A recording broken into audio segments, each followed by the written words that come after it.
close. You can see 16 seconds only to Dario Frigio.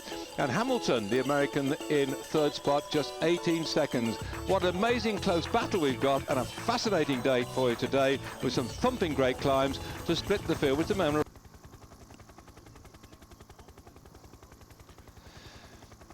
Well, we've got 52 kilometres to go of this ride now. When they get to the top, there'll be 46 kilometres left on the mountain of Santa Barbara. This is a first category climb. The field is all together. There's no way that they've been split apart today. I think they've decided to wait until we've got to this last back end of the race, because over the top of this one we then have another climb at the Passa Bordala, and then the Passa Coe forms just after that one. In fact, what you're seeing they're doing now, they're climbing toward the top of this climb, which is 1,165 metres above sea level, and then it drops down a little bit and then goes back up again. So they don't go a long way down to the valley, it's just a little blip, but chance to get their breath back.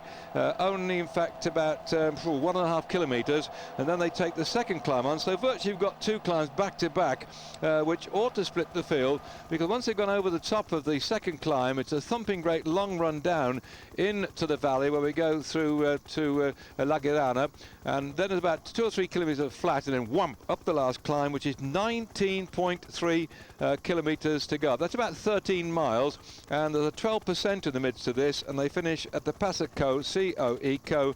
After they've climbed up there, they will be at an altitude of 1,427 metres above sea level. Well, Psycho, looks like one of their riders, it's going to be awfully spread now, so the whole question will be, we're just listening to the, yeah, fairly all together, about 30 riders they say, I think, in this little group. Meza, the chap hanging off the front. On the right hand side, two of the blue and yellow jersey of the Rabobank team. And in the green, Perez is still there. So they're regrouping back again. A bit of flurry further down the bottom. I think they're settling down now, and it's like to explode near the top and then down the other side, and the second part of this climb must be the, I think, the Nutcracker. I think they're just going to keep an eye on Perez. He'd like to do anything. He just whip off down the road. You never know.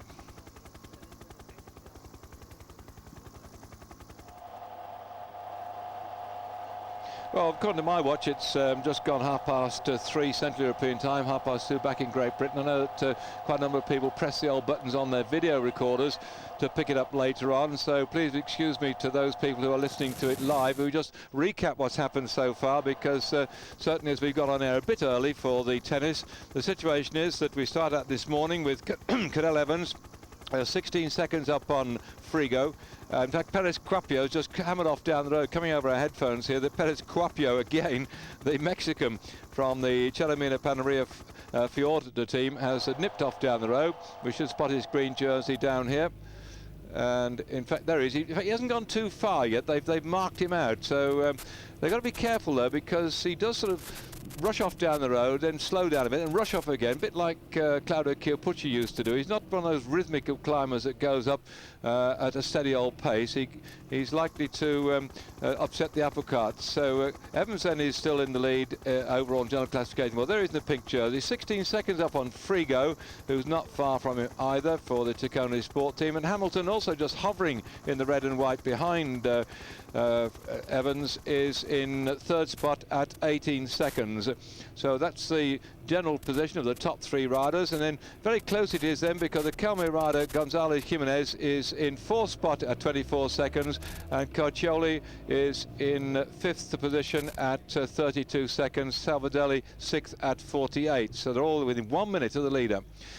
Right, we're looking at some of the close margins in the Tour over the years as to how many people have been closely packed at the end of it all. And you can see there 19 seconds from Gimondi, Merckx 12, and Arcotilla and Nencini, that magic 8 seconds, which was exactly the same as we had in the days when Greg LeMond beat Laurent Fignon in the Tour de France. Just shows you how close it has been in the Tour, despite the fact that over the years they've had some pretty horrendous climbing to do. So there we are, that's the closeness of it all.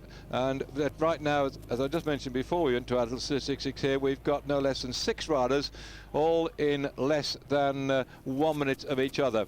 And the way they've been riding, they're going so well indeed. I'm just going to just wonder how on earth they're going to break the thing up on the climb today.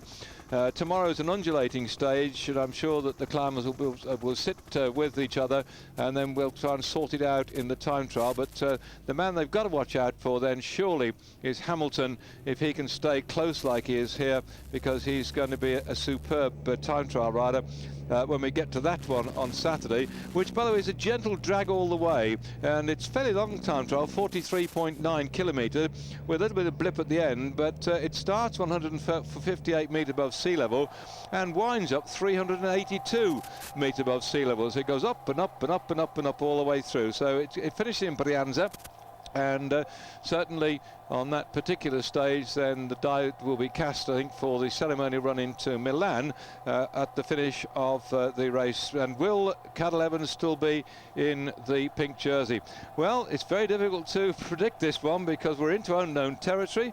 We know that Frigo has had a super start to the season, the way he rode in the Paris-Nice in March and then went on in the Romandie, which we brought for you. And we also know too that he's got a pretty useful team, not perhaps as strong as the Mappe team. We've got Chioni here on the front, who's been another revelation of the race. He's just leading here in the Mappe gear with his shirt, his jersey pulled down. I mustn't say shirt, because Doug Sellers from Cheltenham, the one-time manager of the Falcon racing team and sales manager of the whole Falcon operation some years ago, told me off for causing it, called it a shirt. It's a jersey, he said. Right, so he's got his jersey pulled down at the front as well, just to get some cool air into his chest. Right, now then we can see that with the little the goggles, the sunglasses on his head, that's Tyler Hamilton sitting in there. That might be Piccoli on the left-hand side, having had to go for the Lampre-Daikin team. Well, oh no, in fact it's a different colour. I thought it looked like the Lampre colours, but I think this is Gotti having a go at the moment.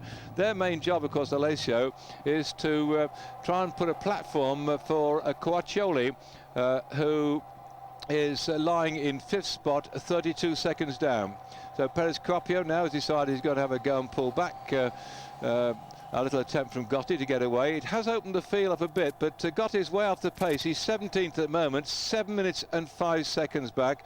And so there it is, Tonkov. Now Tonkov is 15th overall at 6 minutes and 11 seconds, and he's one man they've got to be very careful about, Tonkov, because he's quite capable, I think, of surprising a few people with his strength. And just dropping off the back end, having not a very good day in the office, is Dennis Lungi, who got himself that surprise stage victory when we went into Chieti. It chucked it down with rain, and he took advantage of going away from them, staying away and getting in to get himself a stage victory. So Chieti's got that for his squad. But the small team for Kolpak Astro, they've had their moment of glory, and now he's just soldering on with every kilometre he covers. He gets closer to Milan and the glory of having won a stage in the Tour of Italy. So his family were there to meet him, his girlfriend, his mother, well, usually his mother, because all the Italians then, as they dedicate their victories to their mothers, but many of them do the first thing go is Mamma Mia. And so back then with the lad from Mexico, followed by Tonkov and then Gotti. Nice to see for Perez Cupio, new kid on the block, to have past victors of the Tour of Italy sitting in your wheel and being towed up. I don't think he probably knows much about it, because amazing character. He's come here, he's got an amazing talent. I wonder what, it was only 3 years ago he won the Baby Giro King of the Mountains award, and now he's out there making life very difficult for Pavel Tonkov, who won the Tour of Italy in 1996, and Gotti won it in 97 and 99. And here we've got Rick Brugge, looking, well, a bit concerned at the moment. I think the heat is belting down on him, and Brugger's come up to join up with them. Now this is a danger man who's riding a bit above himself. He's 9th at the moment, 4 minutes and 21 seconds down. Again, I think that the top boys will let this little group simmer in the heat and nip off down the road. But Brugger certainly trying to move a little bit up on general classification. He was the fellow who in the prologue time trial last year set a record speed, an average speed in the time trial, and took over the pink jersey and held it for 2 or 3 days, particularly through again another nasty thunderstorm we had on day 1 last year, which took out Casagrande, who crashed last year, and of course this year has been slung off for upsetting the Colombian Freddy Garcia.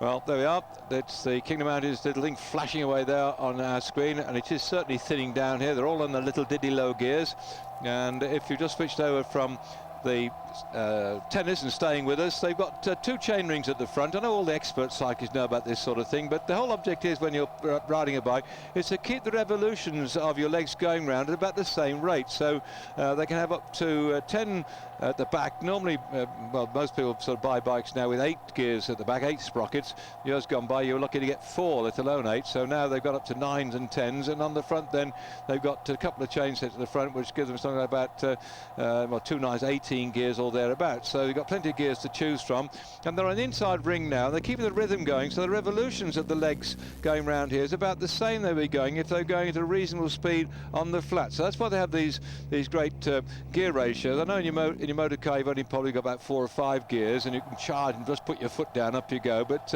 riders have to keep their legs going at more or less a constant pace. And these specialist mountain climbers are very much inclined to go on very, very little diddy gears on climbs like this one, rather than pushing a big one. Look at the way Kettle Evans' legs are whizzing round. Tyler Hamilton too as well. Frigo is pushing slightly a bigger gear, I think, looking the way his legs are going round, and some chaps with the strength can do it. Indrain was a man who was quite capable of pushing a bigger gear than most other people. Hello, oops, now then, Pellizzotti's going back, but one of his teammates here is going backwards and looking in all sorts of trouble, and not a very happy chappy at the moment. And that was Milojek from Croatia that's gone back. Pellizzotti's coming up here at a fair rate of knots, which says to me he must have had trouble. I'm just listening on my headphones to see. No, they're just talking about the leaders at the moment. You can see that he's not listening to his Walkman, by the way, with that little cable running down underneath his ear. That's the information he's getting from the team car coming over the radio, and he can hear it in his ear. At the back, we saw briefly the top of the aerial sticking out of his little receiver at the back. So that's what they also hear that Evans has the same thing, and the team manager will be the one that'll be checking. So as they go up here, the fact that Gotti and Perez went off down the road with who else was in there, Tonkov, the team manager will know on his general classification what the gap is, and he'll be telling Evans, okay, hang it on, be careful. And the same thing will be going to Hamilton and Frigo, just be careful, don't panic, the gap is still okay, just ride at your rhythm. And you can see what they're doing there, even though they're riding at rhythm without ripping each other to pieces. The blokes are going out the back like nobody's business. So it may look easy at the front, but my goodness, if you're the chaps at the back, the domestics who fetched and carried all the way through, because we're on stage 17 now, they've been out there going back, helping in the chase, closing the gaps down, and really, if the chap wants a drink, go and get it, wants some food, go and get it. So now it's the top stars who are beginning to show, and all the domestics, all the chaps who've been busting the gut are now going backwards, like this fellow here just going backwards here. He's had enough, and Pellizotti will leave him out there to enjoy the scenery as he closes back with the main pack. So spare a thought for those people splattered down the mountain, because the classification yesterday was a cut-off point at the end of the stage at 27 minutes after the winner. So further down the road there'll be the sprinters who entertained us in the early stages, like Cipollini and also, yes, the chap who finished just inside the time zone yesterday, Petacchi, Dagano, all that lot that we've been watching sprinting away, Stratzer, Lombardi, et al. They came in what they call the bus, hanging on to get inside. So Popovic also now is going backwards. Popovic also now is going backwards, as we understand. So Pataki finished yesterday 143rd, 26 minutes down on the leader. So this little lot here, Mountain Goat, you can imagine further down, probably a good 10-15 minutes adrift now, are all the heavy hitters who've been going for stage victories on the undulating or flatter stages. And you have to bear a thought for people like by Cipollini, by the way, lugging his body up here. He's just got to ride through and keep going. He has to stay inside the time limit. He wants to get to Milan. He wants to try and win the stage, say tomorrow, and or the one in Milan. And it's purgatory when you're a big bloke and you're just working there, checking your watch to stay there. Well, all the Mountain Goats, all these specialist climbers go up the climb. And it's a gift these chaps have got, by the way. They're usually a particular, I mean, actually Verbrugge's a bit more lanky than most of the climbers, but Tonkov's starting to put the pressure on now. Many of these chaps are a bit on the shortish side and fairly skinny, although Cioni there's quite a tall lad, and he is also a bit on the slim side, so it's good power to weight ratio. That's what matters here. Look at the way the Perez just looks back here. I've got someone amongst this massive pile of papers that we chopped down so many trees to make the paper. I've got his actual height and weight, but I can tell you he's only sort of knee-high to a grasshopper, a little diddy fellow who isn't much more, I suppose, than about 8 stone wet through, and thank goodness the sun is shining today. So he's a little light lad, and most of the climbers are like that. And you imagine the big blokes right down the road now going, oh my goodness, let's get this over and done with. A bit of a conky ride tomorrow, but not too bad, and then that's it. We'll be back.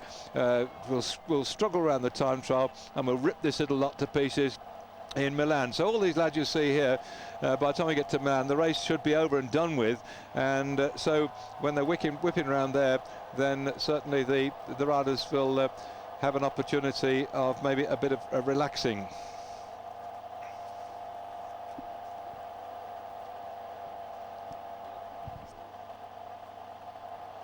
All right, only a couple of seconds. Yes, just coming out of the headphones here, back to the chasers, and then 25 seconds to the pink jersey. That's no worry. Now let Mr. Perez have his moments of glory at the front.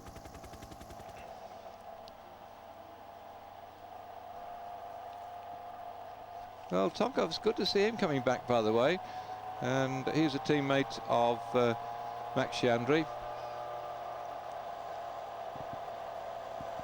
So they're putting the pressure on. Gotti's been dropped off, and I think Gotti might be sensible to drop back then into the main group. The Alessio team are really gunning for the team award. In the team classification at the moment, the Alessio team are leading by 16 minutes and 42 seconds on the Mappe Quick-Step squad. So Alessio, the red, white and blue colours, which we'll pick up further back again now, and certainly Gotti will pick him up in a minute. They are leading on the team competition from Mappe Quick-Step, 16 minutes and 42 seconds, and Lampre Daikon, and this is Tonkov having a bit of a dig at the front, are lying in third spot on the team competition, 26 minutes and 55 seconds down. Kelmy Costablanca, who were there early on, have drifted out of the frame now. They're 28 minutes back, so whether Tonkov here is just looking for a stage victory or to get the team award, I don't know at the moment, but it depends how many of his teammates have managed to get across. I can see certainly one there in the pink and the blue. Pelazzotti started to move up a bit, so there's Alessio in the red stripes going down the blue jerseys, and here he is. This is Pelazzotti, he with the good morning haircut. I think he does comb it or wash it, but unbelievable style. Must get awfully hot there. There's Bogart from the Rabobank team, the Dutch champion of the past, with the red, white and blue bands around him. And the Rabobank team, they've had the odd little lone breakaway, but this sort of race has not yet really been for them, whereas Verbrugge have quite a good little go for the Lotto Adico team. And now back and past him goes Cioni, towing up Cadaleva. Great performance between these two riders, undoubtedly.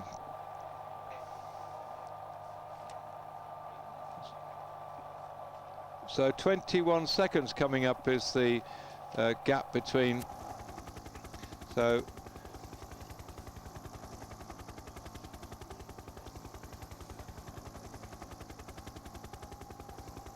yeah, 36 seconds back to the group containing Cadel Evans, with again Cioni doing the work on the front.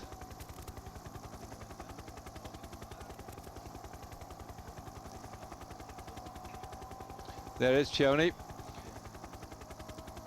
Well, that's the fellow who's mentioned before. He's been born in born in England. His mother was English, and she'd married to an Italian, and he actually moved over to Florence soon after he was born in Reading. Then I think it was only about 6 months or so. But anyway, he goes backwards to and from Britain from time to time, where he's got relations. So quite a good, useful lad when it comes to speaking to him. Looking back there, the Rabobank have still got 3 men in. The CSC Tiscali team getting round about Hamilton, looking quite comfortable at the moment, and certainly they've been climbing rather well at the moment. They've had Chelezzo and Sastri working with Tyler Hamilton, wears 204 on his back. They recruited into the CSC Tiscali team some useful climbers to help Tyler Hamilton, who'd spent his life looking after the interests of Lance Armstrong, but now he's opted out for the CSC team and has been training on this particular climb, so he certainly knows what it's like. But of course that was in March, when conditions were much different from riding in the race. So Tonkov now taking a bit of a tow from Perez.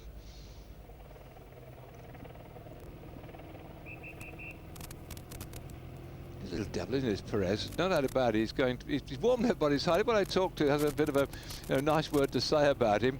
He seems to be so bashful when he wins a stage. Most people are up there, bragging away and spraying the champagne. He always looks very humble, like, oh my goodness, I've actually won again today. But got a great big smile, and perhaps we might see it yet again today.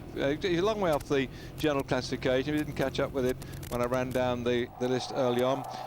He was 22nd this morning, and he's moved up now to 12 minutes and 25 seconds down the pink chair. There, Cioni in full bore, and I think that's Gotti they're reeling back in again.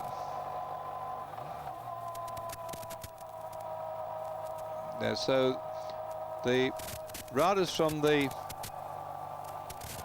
Alessio team, they did rather well yesterday in packing loads of lads into the top end of the finishing list. So I think they're trying to probably do exactly the same thing again today. Carcioli finished 8th yesterday, quite interesting then, and also Gotti finished in 11th spot yesterday, and De Poli finished in 13th spot. So they had 3 men in the top 13 places, which gave them the team award yesterday. Oh, now then. Pellizotti, well, he's had a go, by the way, but I don't think he's going to do much today. Pellizotti is what they call the up-and-coming star. The Tifosi is really looking for him to be the very next Fausto Coppi. Fausto Coppi is, everybody, every nation, I mean, everybody say, well, who is the next Merckx in Belgium and who is going to be the next Fausto Coppi in Italy, without being disrespectful to Gino Bartali.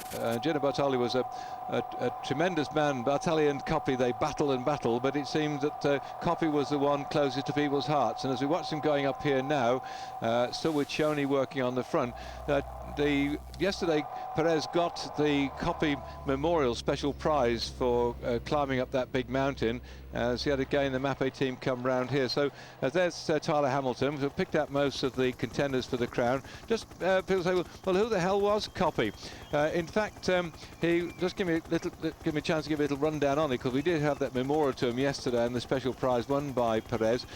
He was world champion in 1953, champion of the pursuit, that's on the track, in 47 and 49. He's umpteen times Italian champion, so imagine that he had the ability to get the hour record, also to be pursuit champion of the world. He broke the hour record in 1942. That was during the war, by the way, when he was a serving soldier, and he broke the hour record there. Then, as a serving soldier, they sent him off into northern Africa, and he got captured by the Allies there, and was interned and eventually brought back to Italy. In fact, while he was a prisoner of war, was allowed to go out and ride his bike. He went on from there.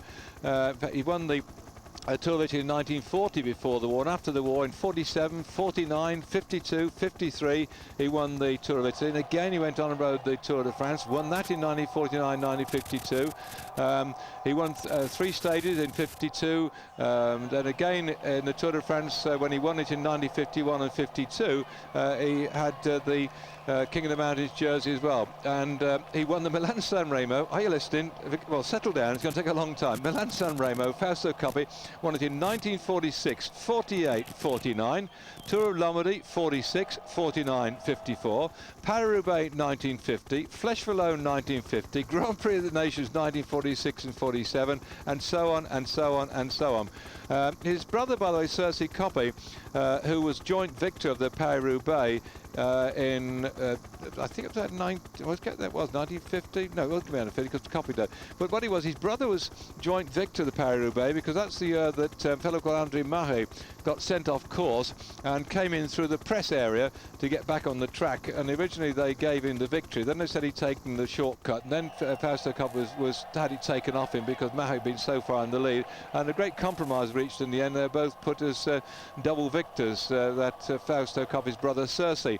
And Sersi Coppi was killed in an accident in the Tour of Piedmont in 1951. He crashed and I think he cracked his skull, and that was the end of him. So great disappointment. I remember that Coppi was very saddened by it in those days, and then started riding with a crash hat on a lot more often than they used to do before that, because in those days people hardly wore crash hats, and here they're not bothered going up, but when they go down the mountains in the bunches they often put the hats on anyway. But so his brother Sersi Coppi was killed in an accident, and watching these two going up here, nothing really is going to, I think, be ripping apart to split up the overall race right here. So if I can pursue the Coppi thing, and oh no, not again, David, get off your horse. But let's hear about Merckx and Anquetil and so on. Well, and Hino. Yeah, okay, I should do, but this is Italy, and Coppi is, you know, like a demigod. And the odd thing about Coppi was that he died as he went off to a shooting safari, and he what was then said malaria. He got malaria and he died as a result of malaria. And so imagine he died in what, he was 1960, so he was just 41 years of age when he died. In fact, he'd still been racing up until when he died. He went off with Germaniani, and he went to a place we actually had a cycle race on Eurosport in Burkina Faso. Yes, Burkina Faso. They went shooting there, and he's supposed to have got malaria caused by a mosquito bite. But subsequently, and this was in the national press in Great Britain in the early part this year, that there was evidently a priest had during confession from a dying man, a confession that in fact that Coppi had been murdered. It's an amazing story, but they went on to say that he was killed with a potion mixture which was mixed with grass or something, and they somehow got it into Coppi's system, and they're saying that he was poisoned in revenge for the death of a cyclist from Burkina Faso who had been riding in a race when Europeans had taken part in it. And the death was something odd anyway. They said he fell down a ravine or something, and they felt that the European riders had caused it, and they picked on one of the greatest European riders to poison. Now the odd thing is that Germaniani was with him as well, and Germaniani recovered, and all the evidence was that it was some form of malaria, and he was treated for that. And whereas Germaniani in the French hospitals recovered from his illness, Coppi lapsed into a coma and died a terrible death, and sweating, and his heart was going all over the place. Amazing story then that they picked up all this so much years later, that he had 42 years ago been poisoned on this trip. So his memory lives on in all sorts of ways. So I'm sorry I sort of wandered off into oblivion here on thinking about Mr. Fausto Coppi, but even perhaps some of the cyclists didn't know that odd story about the murder. But I say that was in the papers. It's been said to be a confession, which shouldn't normally be passed on by a priest, I suppose. But the legend of Fausto Coppi lives on, and we went over the climb yesterday, one of the climbs where the memorial to the great Fausto was given.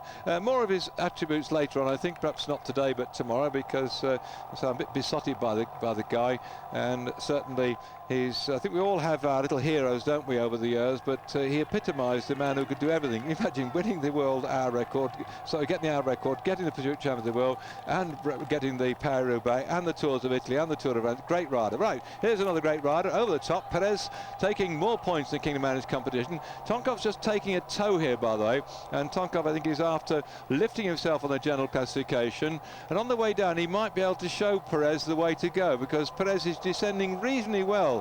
Yesterday we certainly saw him going round in fairly good order, but I think probably Tonkov could be a slightly better descender than Perez, but they ain't got far to go down. This is just a sort of quick breathe and chance to change gear, because they start to got the next climb. So I'll just write down the result of that one as it comes through on our headphones to confirm who has been following afterwards. But certainly that one to Perez over the top in first place, and then Tonkov was third. And Lunghi, by the way, just coming over from the Laredo Corsa, who had a bit of a dig down the bottom of the climb, is now struggling and is sort of drifting off the pack and is going further and further backwards. Saiko's still doing the work here without Simoni, the #1 man, who's been ejected from the race of having found that he had cocaine in his urine test before the Tour Trentino, which is this part of the world, by the way. Tour Trentino runs we've come through Trento for the Giro, so it's very much familiar territory for many of the Italians that ride the Tour Trentino. That was the one that Simoni, having been to dentist, he said, as Cioni goes over the top there in 3rd place, that's where he said he fell foul of the cocaine. Well, all be revealed as they carry out the other tests and as the judges now begin to go. Well, by the way, you had a raid last night. Yes, the heavy gang moved in, the police came in, raided these 3 teams' hotels. At the moment, we know nothing about the outcome of that raid, but there again, that was a very disturbing night again for everybody connected with the race. Giro live with Sidi. Well, the 2 riders in the lead now. They went over the top of that climb just 1.5 kilometres or so, and you can see it begins to drag now. They didn't have much rest today over the top of that climb. They just come over the top of the climb of Sababara, and that was they went over the top. They were 46 kilometres from the finish of the race. They dropped down now 1.5 kilometres. In fact, they've virtually dropped down it now, and they're now starting on the Passa Bordalala, and this is straight after it, so there's not much breathing space for anybody in the race here, and it's only just a 4.1 kilometre climb, so the chances are these 2 should stay away, because the official gap back to Cioni, who led up the group containing the pink jersey, was 1 minute and 2 seconds. 1 minute and 2 seconds. You can probably see it on your screen now. Their cameras go back to pick up what's left of the main group. 1 or 2 riders will be trying to get back in there and regroup, but they won't have much chance before we hit the next climb. And one chap who just picked himself out of the hedge, who fell off on the way down, was on the way up was Alisoi, and the Alessio rider, and I'm trying to pronounce this one, Vladimir Miholovic from Croatia, riding for Alessio. He fell, he's got back, and so that's added to the numbers again for the Alessio team looking for the Kingdom Managed competition. Tonkov looking very cool, calm and collected here for the Lampre-Daikin team. Very seasoned there. Well, that's as they run down. Look at all that. As quick as we look at it, it's gone as well, but certainly a very cool, calm, collected competitor. And a quick look at Perez's successes too over the season. You know, if you blink, it's gone, isn't it? But there you are. That just shows they're pretty good at climbing mountains. Certainly Perez is. There is Tyler Hamilton in the red and white. Just behind him is Frigo. And if we know there's 3 kilometres towards the top of this next climb, I don't think it's going to explode here. We come down the other side of this climb, and then it flattens out, and we've got around about 4 kilometres of flat conditions. And then we suddenly go up the final climb of the day, the Passa Coe, C-O-E, and that's a 19.3 kilometres. So I think those main chaps that we just spotted are likely to wait until we get to that particular point of the competition. Where are we, you might ask me? Well, haven't had much chance to tell you where on the map it is, but if you look on your maps, I know many of you dig them out just to find out roughly where we are, you could probably see Trento on your map. If you look there, if you could get the map out and haven't even caught up with us so far, and you'll say, I'll get myself a map of Italy. Well, you know, look at this, you know, the back end of the thigh, and so don't get blush, ladies. There you know where Venice is, up the top end, where it all goes round over the top of the Adriatic Sea. Where it all goes around the Venice. If you go straight across the left-hand side, go immediately out to the left, that's going off towards the west, isn't it? You'll probably go through Padova and you'll find Verona. Ah, yes, very famous Verona, Romeo and Juliet et al. You'll find Verona there, and you'll just see a bit over from Verona the Lago di Garda, the Lake of Garda. It's a great long lake. It sort of looks like an upside down club actually, and if you go up the Lake Garda or up north from Verona, you'll find Trento. Well, about 2/3 of the way or 3/4 of the way up from Verona, you'll find a place called Roveto. I'm sure you'll spot that on your map. Roveto, that's sort of south of Trento, north of Verona, in between there, and just out from the top end of Lago di Garda. Well, that Roveto is where they'll all start to reform after this little climb here, and then work their way in towards the finish. There we go off to the sort of right-hand side up into the mountains there, and unless you've got a really fully detailed map, you won't be able to see what it is. So we actually go into Roveto. We move north of Roveto as we move in towards the finish at the climb just outside it, going a bit up to the north and east from there. So you got it? Good. Right, that's where we are. And well, that's where the riders are at the moment. I must say they wonder where the hell they are. They keep racing, and all they've got them. Hello, is what you're going to get himself a bottle in his back pocket? Forza Di Paoli. Well, he rides for the Lazio team, and he did a great little ride yesterday. What a cracking day we had yesterday. Oh, he's in a bit of trouble too. On the Lambo Credit Colnago team, this is Popovic. Brilliant under-23 champion of the world, and has really been chucked in at the deep end of this race. I hope it doesn't blunt his enthusiasm, because he's had a bit of a pacing in the mountains. Now his hand went up and he wants a drink, and I think he could probably make it top of this one, and if he does, he'll be able to go down the other side with them. But then that final climb is going to be all hell let loose. The proverbial is certainly going to hit the fan. This man's going to a lot of pressure. The wearing down process been going on though. They're running down on all the riders in this break. It looks like Toshking is there. Toshnik is there, I think, also from the Gerostana team. Yep, he's back there too. Joni's still doing all the work at the front. Great ride here. I'm sure that these young lads, as we now see, Tonkov not quite sure whether he wanted a drink, whether he's going to throw it away. He's changed his mind here. Or is he tries to put it.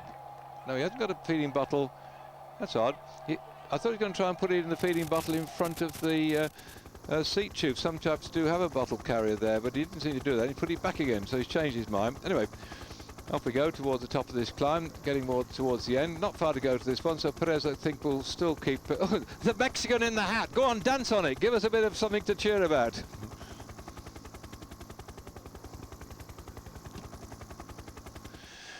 Well, I suppose in Mexico they've been dancing on their hats then for this man Perez, who's doing a great ride coming up to the top of this climb here, the Paso Bortola. And when they get to the top of this one, there'll be 40 kilometres to go. That's 25 miles, which is... well, here comes some of the numbers. Garati's coming.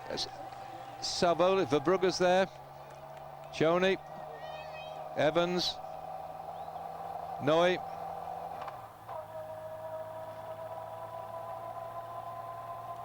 Neerman, Boget, Frigo, Massolini, Escartin, Longhi, Sastre, Alonso, Hamilton. That's a sort of rundown on some of the riders. I'm just picking them up on my headphones here, but you've been able to see at the front the chaps in the top part of the competition are pretty well locked together, just letting those two, Tonkov and Perez, go down, with Cioni still doing all the work for Evans behind him. And well, I suppose if they're going to be dancing on the hats at the end of this one in Milan, rather than having the fat ladies singing at the Scala Milan, I just wonder whether here, if the pink jersey is still on the shoulders of Cadel Evans, whether we might have a personal appearance then of Rolf Harris, who would like to give us a rounding of Timey Kangaroo Down Sport. No, you might say. Well, that'd be interesting, wouldn't it? Rather than listening to Mr. Pavarotti or somebody singing at the end of a large lady then.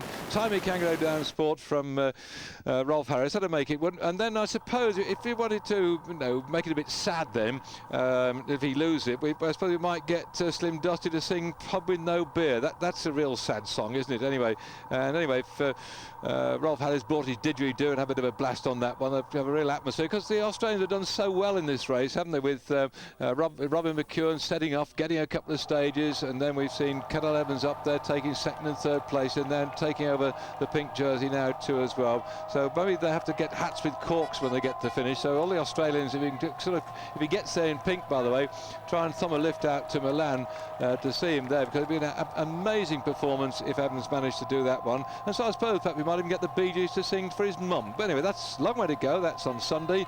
We've still got to get over the top of this climb here, down the valley, up the other side to the Passé Co before the finish of the stage today. And that's when, if Evans makes it, it could be all down to the time trial the day after tomorrow to split the thing up. 'Cause that's a long time trial, over 43 kilometres in all, just over 25 miles. And here goes Perez again, towing Tonkov with him. Gosh, he's amazing, this young lad, and it's good too for the Panerai team that have been through so much trouble, so many troubles. They've only got 4 riders left of the 9 that started. A couple of them under great suspicion for being found for a new substance which is taking the place of EPO, and so at least they can find it. And the amazing thing is that these riders still think they can cheat the system, because the control is so good now. Eventually, one way or another, they fall into the trap, and that's that. And when one thinks of all the good riders that are still out there riding cleanly towards the finish of this race, you just wonder what on earth. Mind you, even some of the domestiques have been trying to cheat, have done it because they really, I suppose, thought they might earn a living as pro rider. If they can't get toward the top, they might just as well soldier on and just take drugs and try and get a bobber. I think it's disgusting, really, but certainly if they are really proved to being what they're doing, they ought to lose their licenses for an awful long time. I don't like this 6-month license business, by the way. If somebody is found positive, they only take the license off for 6 months, and of course by the time they've judged it and people have complained about it, they usually end up by having their license taken away during the winter, and it doesn't really hurt them. So I think it ought to be for 12 months. Bang, that means at least you lose a complete season one way or another. But that's not my position to make the rules and regulations of the UCI, but I think that would stop a lot more people if they thought, well, I'm going to lose a complete 12 months, because you'd lose all UCI points, you wouldn't race, and you have a difficulty getting a job again. Right, that's me over and done with. Back then with the race there, Frigo in that sort of, what do you call it, magenta coloured shoulders on his blue and white jersey. Just behind it, Toshnig in the white for the Gerolsteiner team, and up the front still doing the work is Cioni. What a fantastic job he's done. I suppose he's been told, ride your heart out to the top of this climb, take Cadel with you, and then over the top of the climb just hang on as best you can do and take him as close to the final one as you possibly can. So with again the same order, Perez leading him over the top, and Tonkov in second spot at the Passa Bordala. Now again Cioni being the man who's led over the main contenders for the. We're just checking all those numbers for you. We've got most of the names for you anyway as we go back out to our leaders. No doubt about it that Perez will keep that green jersey. 157 now. So 157 back to this little group. And well, if you're saying, well, where are they on GC? There's a lot there. What are they doing here? Tonkov actually this morning start at 6 minutes 11 seconds down. We're looking at Pelazzotti down there, and the Perez this morning was 12 minutes and 25 seconds down. So that's why there's no eyeballs out chase to get those two chaps down the road. They can play out to see who can win the stage, and if they get overtaken in the battle for the pink jersey, then so be it. But we're on the way down now, and it's a great big way down. They've probably got about 15 kilometres to go down here. Just a quick look at this one. It's yeah, it's about 15-16 kilometres. It's all downhill all the way, providing they all stay upright. They should do in this bright sunny day. So we wish them luck. A bit of regrouping will go on before we hit the flat bit at the bottom, when we only got about 5 kilometres, and up she goes. Man the lifeboats. We're going up to the top of the Passé Co to finish the race. Thundering down into the valley ahead of them lies the final climb of the day. There's a pretty good sweeping descent down here, so I don't think they're going to come to any misdemeanors before we start the final climb of the day. There will be some regrouping behind, but the time check at the top of the Passo Bordola was with 40 kilometers to go when Perez went over with Tonkov. You can see there, by the way, look at the little blip there on that pink card towards the right-hand side of the card. That's where they go up toward the finish today, as Tonkov starts to take over from Perez on the descents. And does he stay up there? Yes, he does. Well, Tonkov's usually a pretty good descender, but I think he sort of panicked a bit then and started to just touch the brakes as Perez came back up to him again.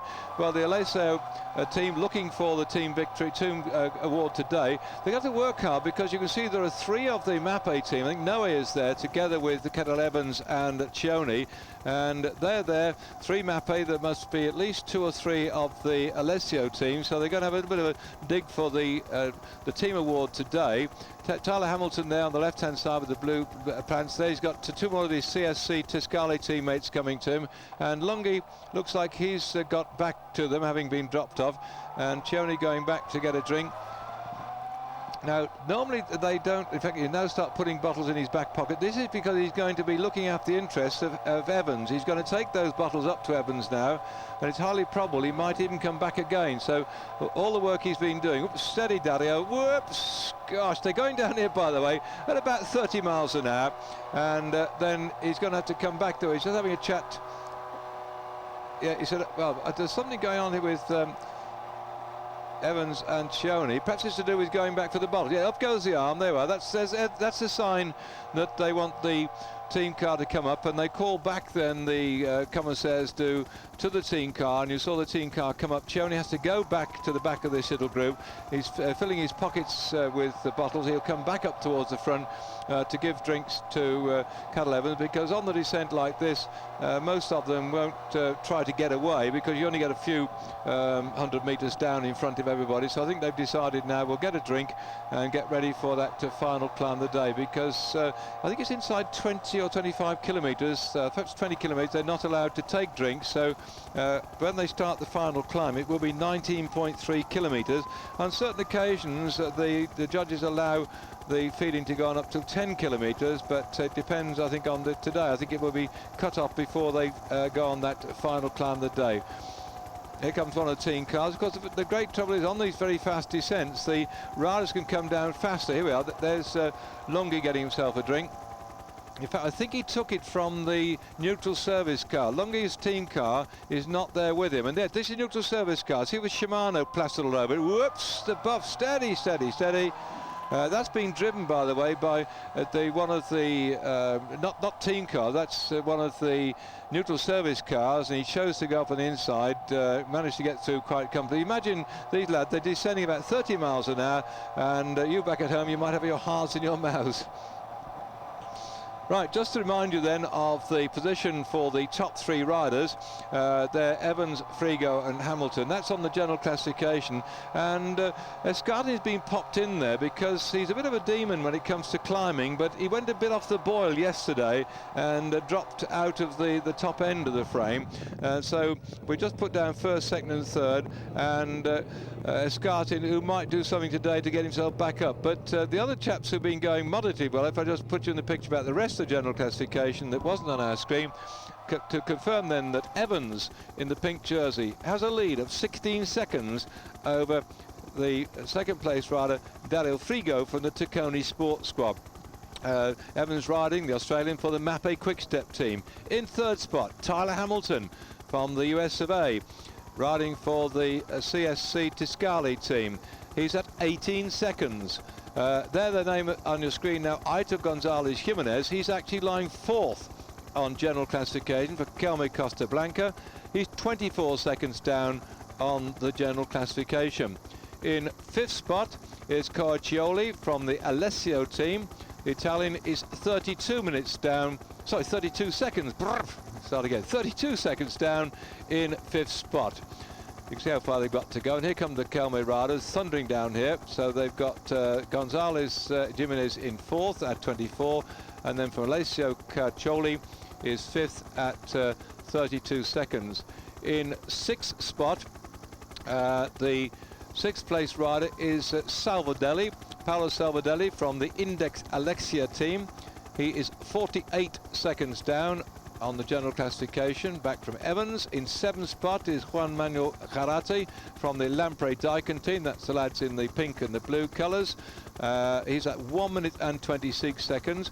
And we've had him up on your screen, Fernando Escartin riding for Team Coast, 2 minutes and 9 seconds down.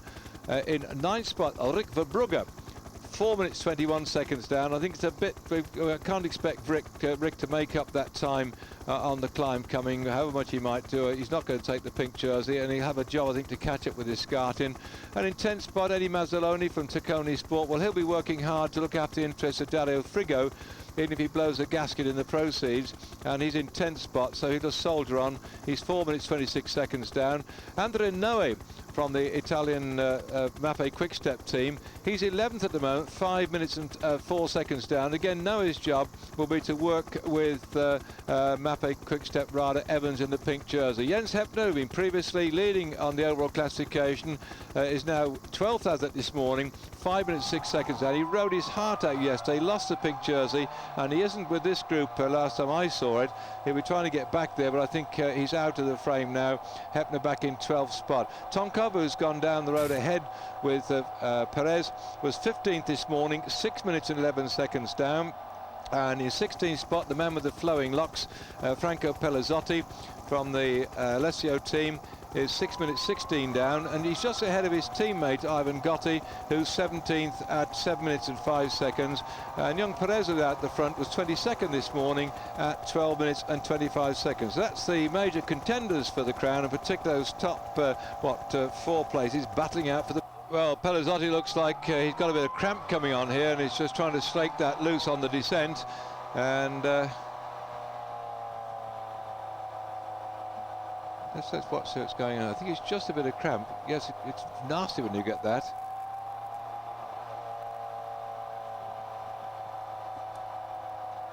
I think he's not really cramped up, so he's had to get off his bike. Well, yes, he's doing all the exercise here to try and free off the cramping. Because again, they've got up that climb and they're coming down. It looks a bit like Mercury, you know, the great god Mercury is to do with speed or something, and all the hair flowing out. Have you ever seen Mercury?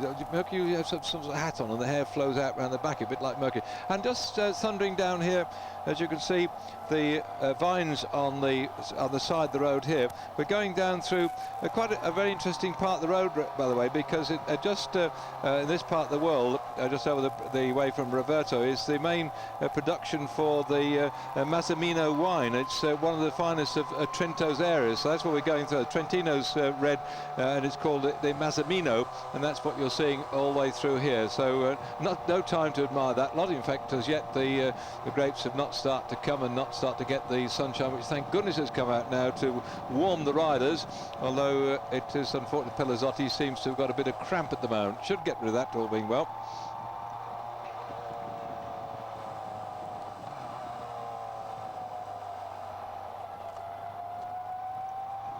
So just in the distance then, Roberto.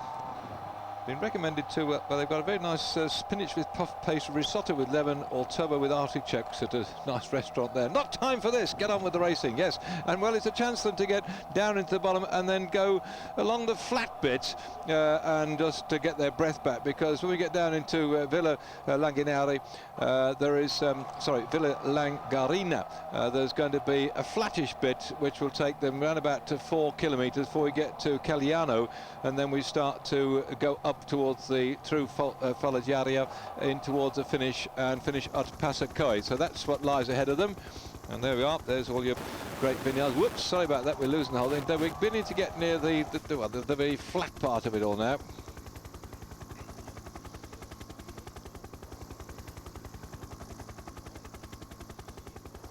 And I think not many people have gone back. Last time checked we had, there were about 25 riders in that leading group, and I don't think there's many managed to get over the top and come back at it. I think the camera's down there. We've got some interesting little sights coming up shortly, by all being well, because we're going to pick, I hope, possibly a very nice looking castle down here, the castle of Beseno, B-E-S-E-N-O, and that's the little town of Cagliano where we're going before we head off up in towards the climb. It's about 4 or 5 kilometres. I'm not quite sure whether camera's where we're picking up now, but certainly in Cagliano there's a great castle of Besno, and then it's a bit knocked about a bit, by the way, but still quite an imposing looking building anyway. We'll have a chance to look at that one before we start to go up the climb up to Foggiaria, where again there's some pretty old fortifications which still date back to World War I as well, like I told you. So there's been a few battles raging over here. The castle dates much further back than that, because if you go a bit north from here, we are in the area where very close to the border with Austria and so on, and so the marauders have been going backwards and forwards over the years and having a bit of fight round here. So it isn't, it's only recently become really part of Italy, I suppose. Right then, back then with the main group here. Noe saying, come on to Evans. Now that's interesting because Noe, very experienced rider indeed, and this for Evans is his first major tour. He won the Tour of Austria last year, which was a pretty mountainous thing, but was for not at this sort of level by any means. And here in a big tour like this, fortunately he's got some very experienced riders in the Mapei Quick-Step team to advise him a bit. And of course Chioni's new to this too. He's not ridden a big tour like this in the past either. Oh, hang on, did he ride the Tour of Italy last year? I'll have to look in my book now, but we're now down getting into the bottom where I said this is where it sort of really flatters out at the Villa La Garina, and at this particular point they're 180 metres above sea level, and they're going up to the top of the Foggiaria, and that's 1,614 kilometres above sea level. So they've got an awful big, 14 metres, not kilometres, above sea level, and that is yet to come. Well, that was pretty, wasn't it?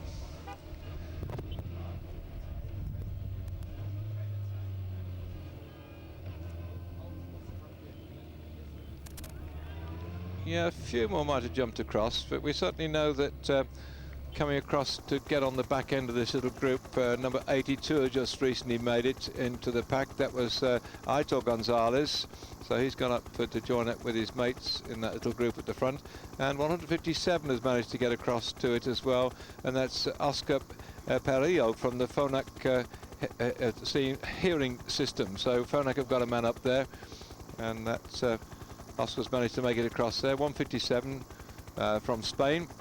They bolstered the team quite a bit this Phonak. It had a couple of quiet years, but they found a few more bob, and they brought in one or two other riders that have strengthened the numbers, and certainly they've been rather well in this particular race, with Stratzer in the leader's jersey on the Intergiro, which we haven't seen anything of today because we actually did that with 95 kilometres to go. We rushed through that, but Stratzer's not lost his jersey there. And will this chap keep the pink jersey through to the finish? Interesting enough, by the way, as he's been marked out by Hamilton, you may notice that Cadel Evans has got pink shorts as well, and that's a nice matching thing. But I bet you that they didn't make him for Cadel, because the hot tip was that Garzelli would have the pink shorts to match the pink jersey, because Garzelli it was that took over the leader's jersey on this particular competition, and he had that one and surprised everybody when he got flung off the race. But certainly Garzelli got the pink jersey in the race. First of all on the stage, well, he won the stage into Liège, and then he was looking for the pink jersey, never got it on his back anyway, but he got close to that one, and Garzelli came off the race when they found that he had this masking agent which was detected after his stage victory into Arles. So the pink jersey was now being worn by Evans, who got the pink shorts to match. Right, the Australians, here, a little rundown here on the positions that the Australians have had over the years in racing in the Tour of Italy. Thanks go to Danny Nelson, ex-world amateur champion, who also then is very good at picking up all sorts of statistics for us, and Danny's gone through that little lot there. Stephen Hodge, many of you may remember that name. It rode, I think, with Festina toward the back end of his career, and of course great Phil Anderson, who took the yellow jersey in the Tour de France, and his wife was helping us, Christy, just a few days ago with the coverage of the race. So you can see that she's got experience dating back to the Bold Phil's activity, and certainly the Australians have not done quite as well as this particular young lad, Cadel Evans, to be in the pink jersey like he is. And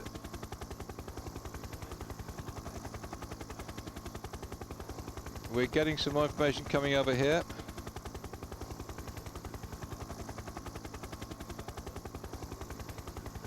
Zampiero, I think, has now got back up that little group as well.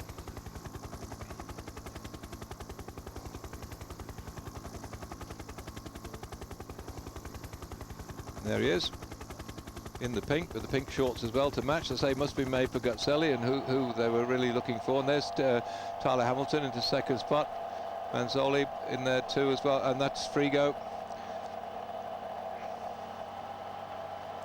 Well, the little white fluttering bits of fabric behind the saddles, we mentioned it quite a lot in the early part of the race, but I've heard that some people didn't know exactly what it was, were asking questions. It was, and it still is, being worn by the riders on the back of their saddles as a support for a campaign and a particular organisation that is working hard to clear away the landmines in places like Africa and Yugoslavia and rest of the world where there's been civil wars and people have left landmines all over the place, and the wars have subsided but the landmines are still there, and kids are getting their legs blown off, and farmers going about their work in the fields are getting blown up too as well.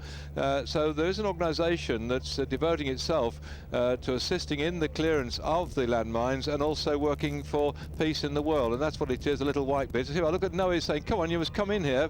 This is Noe instructing Cadel Evans what his job is, and now he's told him where to get in, and there he is.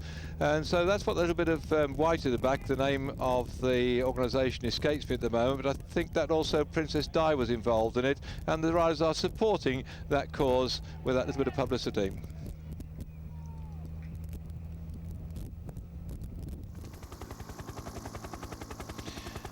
Well, a lot of the blue jersey with the red and white stripes belong to the team from Alessio, who are leading on the competition for the team award.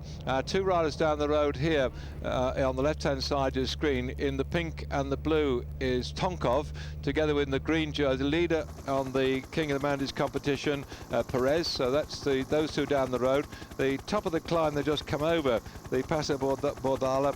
They were 1 minute and 57 seconds ahead of the main field here. They're no great threat to the pink jersey, and the Mapei team are riding hard here, and they're really going to blow a gasket to look at the interests of Cadel Evans. They are lying second on the King of the Mountains, second on the team award behind the Alessio team, who've also got at least 4, if not 3, if not 4 of their riders in the pack down here.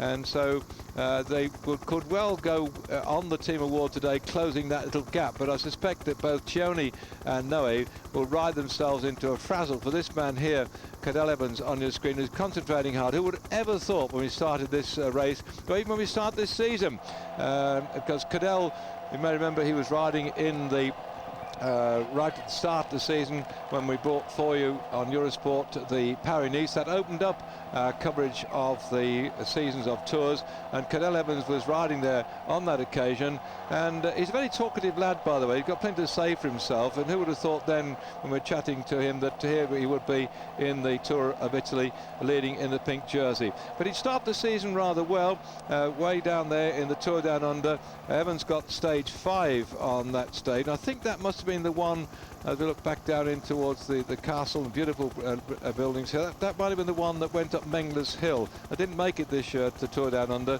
for various reasons, nor the Tour of Langkawi, but hope to get back there next year. They said they'll invite me back after little problems I had early on this year, but certainly Evans blew the thing apart on stage 5, and Rogers was second, Nardello was third, who was riding for the Mapei team in this race but has been dropped off on the last climb we just had, and he went on to finish on that particular occasion in 4th place overall. So already started Evans to begin the season, and many people say all those early season races, Tour Down Under and Tour Langkawi, they're just training race, they're no indication about what's going on. but certainly they have been about what's been happening since in the past. That's the big castle I told you about, by the way. And for instance, the Tour of Langkawi, how we saw Hunter sprinting, and he's gone well so far this season. Brown, who was challenging on this race till he retired, got in a second spot in a sprint early on in this race. He was winning stages too as well. And of course in the Tour Down Under, there was Robbie McEwen winning 4 stages in all, and he went on to win a couple of stages in this race. So the early season, for those people who are going to ride the early big tours like this one, there's quite a sort of an indication of the form and the season yet to come. And on the Paris-Nice, then certainly Evans had a second spot on stage 6 when we finished up on the Col d'Ez. We're looking here at our 2 leaders. There's Perez, by the way, in the green, and there is Tonkov. They're way at the front, starting towards this final climb of the day, which is a 19-kilometre climb. And going back then to the Paris-Nice, on that particular occasion when we went up to finish at the top of the climb of the Col d'Ez, Frigo got that one, and Frigo's now going to battle with Evans on this climb. Evans was second, Sanchez was into 3rd spot. So Evans already showing in the early part this season that and one thought, oh well, that's just the early form from the season out in Australia, because bear in mind the sun shines out there. Their summer is our winter, and one thought that he was going into the races with a lot of form from his summer, our winter, and on that basis when we got to the later in the year perhaps he might fade. He's not done that, and in fact he's now in the pink jersey today.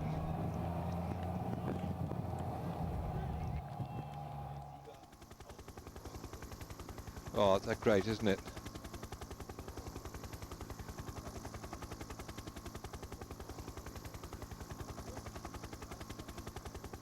Imagine building those places all those years gone by when you didn't have any the equipment which we've got now to build. Mind you, of course, the big castles like that, they all finally came to an halt when gunpowder was invented, because once they had the gunpowder, that was goodbye to the way in which they could build the castles like that to defend the surroundings. And we've been looking down there at that wonderful castle down there, Castle of Besno, and below the town of Cagliano. So that's it, Castle of Besno, B-E-S-N-O, if you want to know what it is.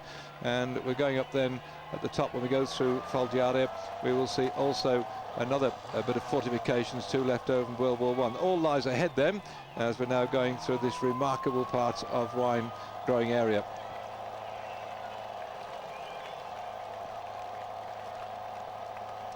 Well, the riders here not time to enjoy the scenery, because they're now setting off on this final climb of the day of the Pass Coy, 19.3 kilometres. Still in the lead then in the green jersey here, Perez, riding for the Panaria team. And what a disastrous tour they've had, except for him when, of course, they got Brown in second spot behind Cipollini earlier on. Then some of their riders got kicked off the race, some got sick, and there's only 4 of the original 9 left of them. So he's showing great success for this very small Italian team in the green, riding at the moment with Tonkov stretching the field somewhat. But the explosion will happen from here as Cioni just working away on the front. Just behind him is Noe, and then is in the pink jersey Evans riding for the Mapei Quick Step team, and hovering right behind Evans is Hamilton in the red and white for CSC Tuscany, the American on the general classification, then just dodging behind the Australian, because he's 18 seconds down. And wedged in there somewhere is Dario Frigo from Tacconi Sport, who started this morning second spot, 16 seconds down. Big summary then on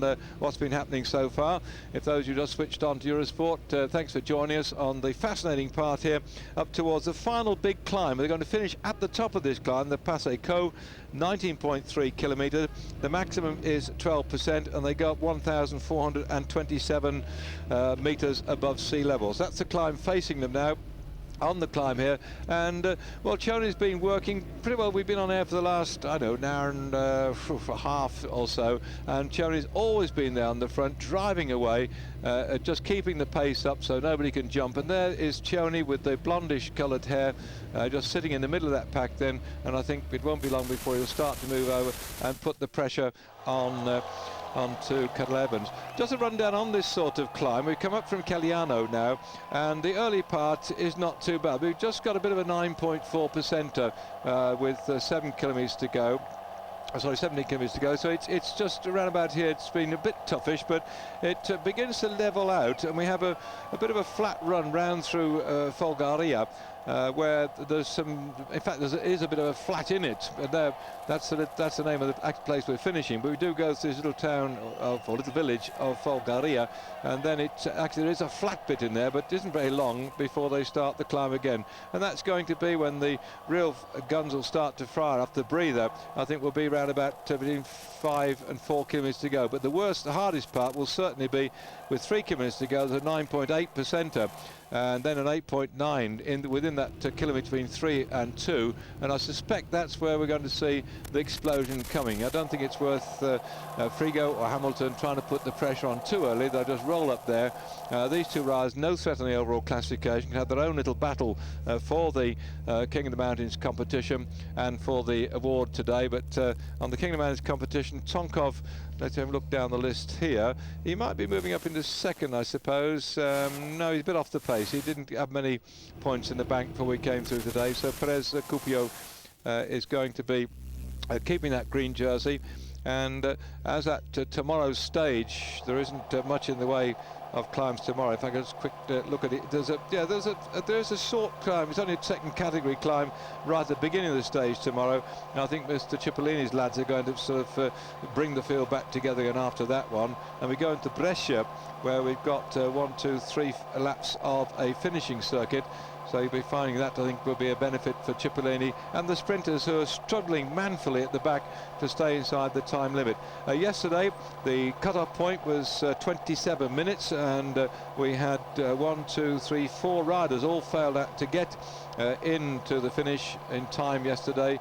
So there, Kessler, I think, is at the back for the Telecom team, soldiering on, I think, without the riders with him round about from the Telecom team. They certainly found it a bit tough looking after the the pink jersey of the overall leader for so many days, but they've got that at least to be happy about. And in fact, yes, it is Kessler. He did a great job for Hepner, who is now out of the pink jersey. He lost it yesterday.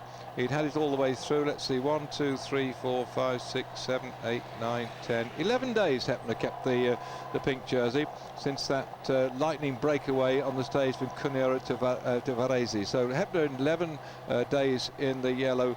In the pink jersey. 16 kilometres to go. Stratza's been setting some sort of record, because except for the first couple of days when Cipollini and Guidi had it, he's had the Azzurro, that's the jersey for the Intergiro. He's had it all the way through since then.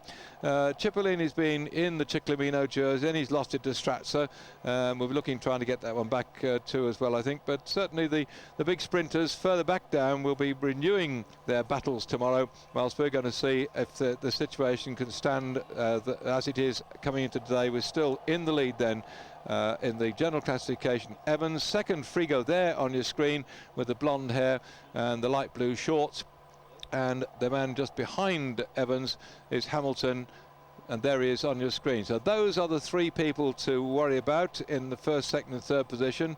Frigo at 16 seconds, Hamilton at 18 seconds, and back into 4th spot, Gonzalez. Well, he'll be waiting to see if they just miss a beat, by the way, because Gonzalez riding for the Come Costa Blanca team, 24 seconds back, so we can't, Gonzalez Jimenez to give him his proper full name, we can't dismiss him all that easy. Yes, it looks like now as Schoen is gone, that's it, he's done his work now, he's just rid himself. He's been told that I'm sure to get this point. Now Noe's going to take over, and when Noe finally blows a gasket, then it's up to Evans to look after himself, as Gotti then into 3rd spot. And well, he's not any great threat on the overall classification, but I think he'll be trying to do what he can for Caucioli, also in the Lazio colours of the blue, white and red there, as he drops off the back. Well, bit of disappointment, I suppose, in some respects for the family of Darocioni. I don't know if anybody's listening back in Great Britain from Plymouth, because that's where his grandfather lives. He used to teach in college there, and also he's got an aunt living up in Pitlochry in Scotland too. So there's a lot of interest in Britain for the work that Cioni's done today. He sacrificed himself for the man in the pink jersey here, looking very determined indeed, as the Australian Evans on the front, just really making history. We have had an American winner of the Tour of Italy in the past, because Andy Hampsten won the Tour of Italy for the Americans way back in 1988, and so he's no stranger to this. He also got a third spot the following year as well. So just course coming up 217, we know he's gone back. 123 also just dropped off a bit, Chioni. So those two we've seen begin to struggle off the back of the field, and now we'll concentrate on the riders going up toward the top of this climb.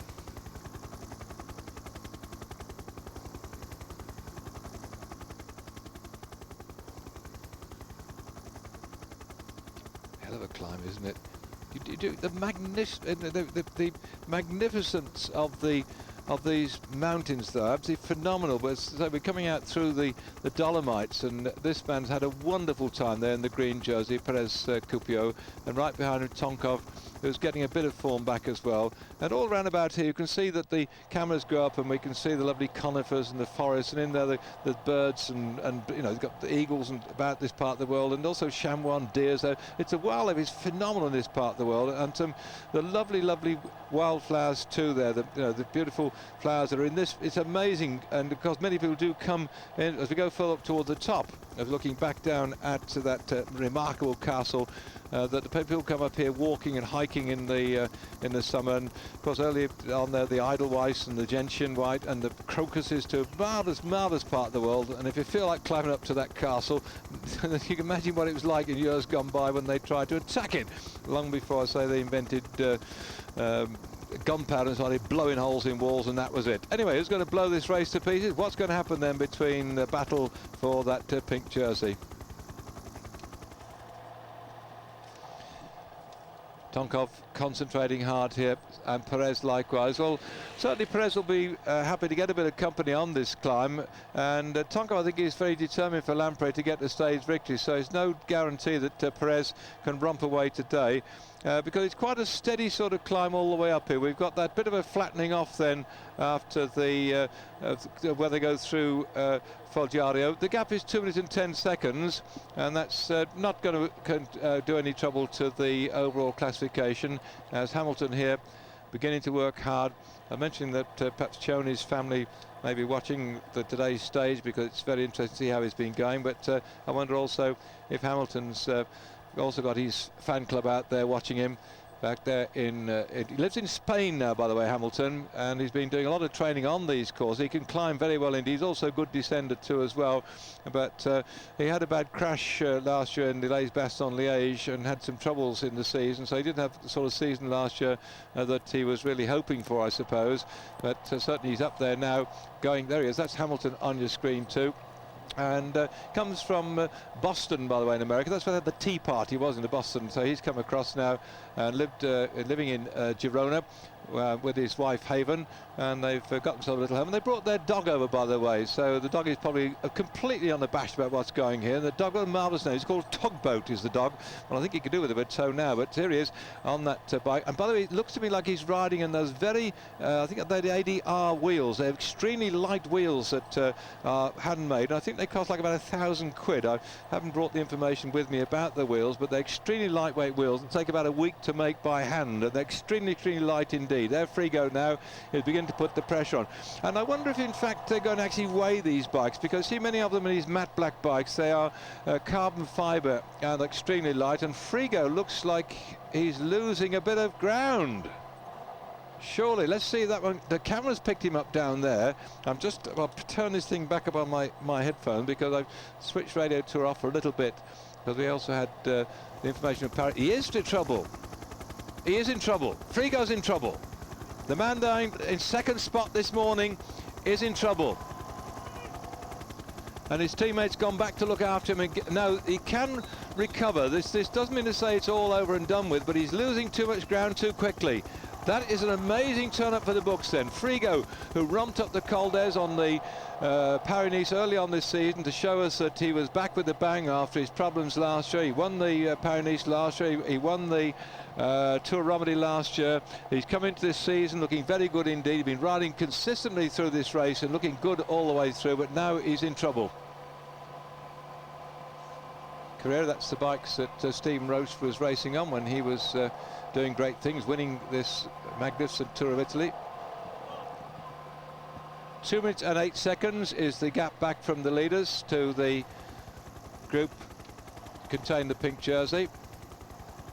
And how these are the ones causing the trouble. Yeah, going back to the lightness of the bicycles, and we might see Hamilton's look bike, and I know that they're extremely light too, but there was a test in Pro Cycling magazine from Chris Boorman on one of the Cannondale bikes, the CAA D7, and in fact the weight of that bicycle without pedals was 6.9 kilograms. That's 15.2 pounds. So the pedals were just taking a bit over that, but the limits, according to the UCI, a bike has to weigh more than 7.1 kilograms. Now, why on earth they say that a bike of 7.1 kilograms you can ride that, but not one of 7 kilograms? I don't know, or whatever. I think they should.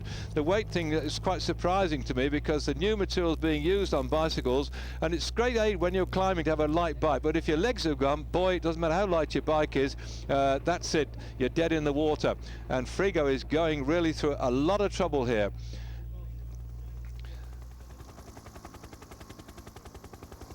Let's see back down there. Yes, he's really losing ground now.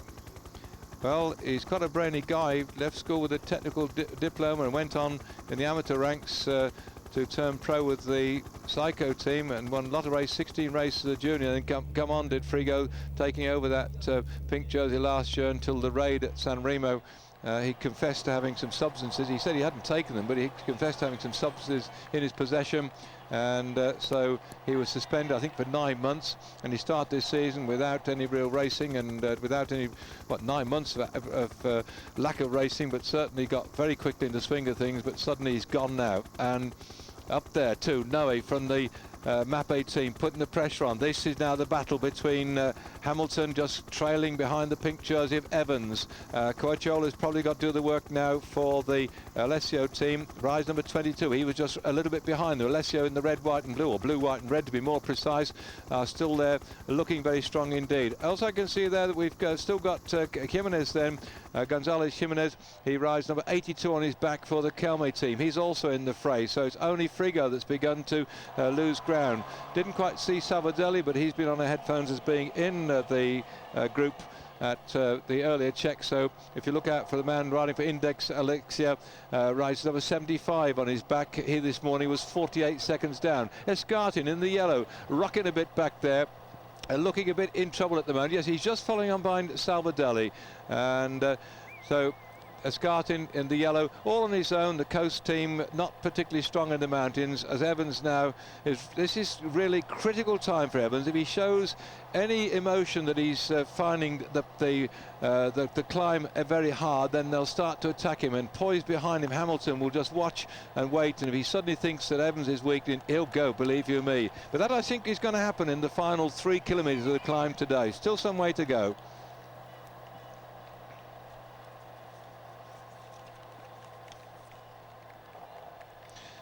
Well, Aitor Gonzalez Jimenez, who this morning was in 4th spot, 24 seconds down, is being dropped on this climb. It really is a big sort out. Quite a number of riders still down there. I can see, I think Bogart's still there from the Rabobank team, not really well placed on the general classification, but certainly hanging on in there at the moment.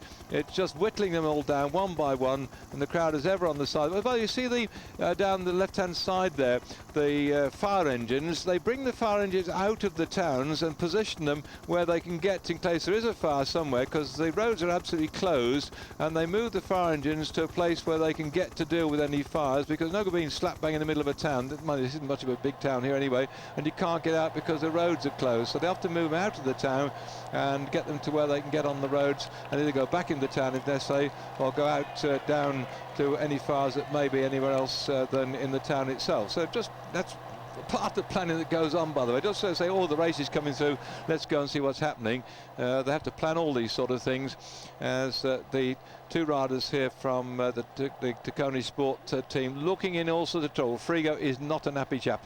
There we are. See, that's what he's done over the years, and could have been there in the pink jersey all the way through to finish last year. We think if only he hadn't stuffed some stupid things in his bag, which he said he didn't need. In fact, I think the product which he went and said he bought from an airport of all things, from somebody that phoned him up, or he phoned up, or he saw on the internet or something, the actual product was about 2 years out of date. All right, here goes Tonkov off down the road and looking for a stage victory. Remember, it's an awful long climb, this one they're on now, having to go up around about 19 kilometres in all, and the rough stuff comes with about 4 k's to go.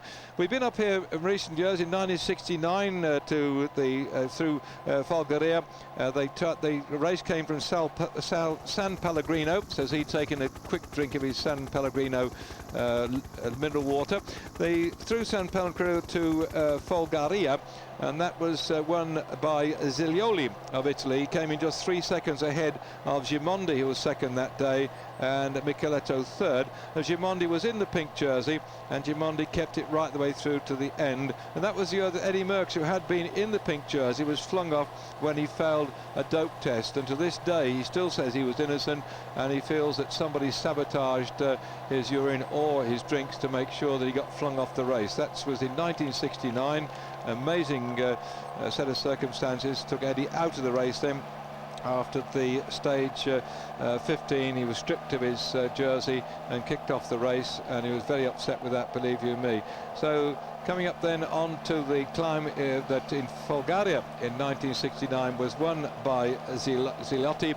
It looks as if Tonkov is now determined to win the stage for the Lampre-Daikin team, and that's the team of Max Sciandri, the British rider, who's still soldiering on. He's down 63rd spot at 1 hour and 10 minutes on general classification as at this morning. Oh, it's 3 minutes now, Frigo, from the leaders, but that's not 3 minutes back to. That's not back to the pink group at the moment. Oh, is it there? They just said to the leading group. So certainly over 3 minutes came on my headphones. So that's him out of the frame. And still down there, it looks like Brick Brugge will benefit from this, because if Frigo goes on losing as much time as this, he's going to be way out of the frame. And interesting too that the Rabobank lads have managed to survive the course, and as there are 2 of them there, I think that it's going to be very helpful then for the Bogart, who is their best rider, and I think he's got a bit of company there on this climb. Michael Bogart, 161 with his teammate, and back then Frigo is really in trouble. Oh dear, Mr.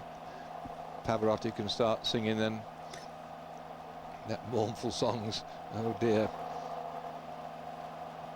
This chap's been suffering too. He hasn't had in recent years the form that gave him the Tour of Italy success, and when he was dominating so strongly back in 1996.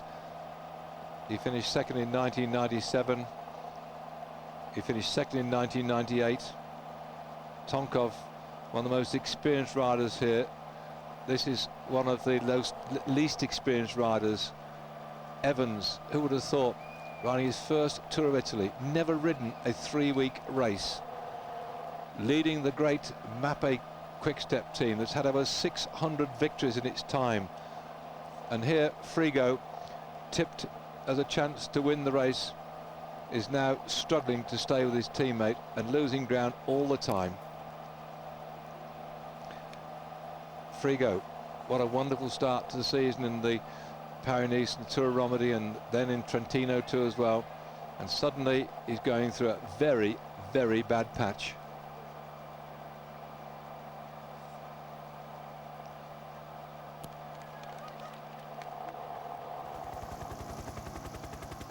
Two minutes 30 seconds between Tonkov, by the way, and the pink jersey. And they're back there, 2:35 Frigo. They didn't put the pink jersey in there. It's a rather strange caption they put, so I'm just waiting for confirmation to come over here. Yes, Group Maglia Rosa 2:35.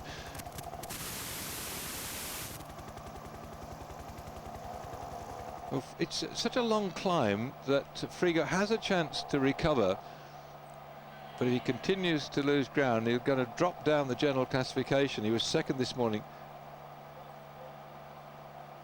Oh, 3 minutes 30 seconds back to Gonzalez. So that's the Kalmar rider. That's all the way back here from Tonkov, so you can knock about a couple of minutes off that when looking back to the pink jersey. Here comes the team manager to have a quiet word with his man. And it looks as if Kessler's getting back to him here. Now Kessler got dropped off way back. This is a sad day for Frigo. That's certainly the pink jersey is not going to be hanging on his wardrobe tonight. And Kessler, I think, is coming back at him. That'll be disappointing too. If Kessler comes up to him and goes past again, it's like, you know, real turn of the screw. Youch. Well, we've seen some great racing, brilliant stuff yesterday with them bouncing around, and it was right edge of the chair stuff it was yesterday. And then you can just compare it now with seeing Frigo having a very bad day, and what a day to have a bad day too as well, with this long climb at the end of it all.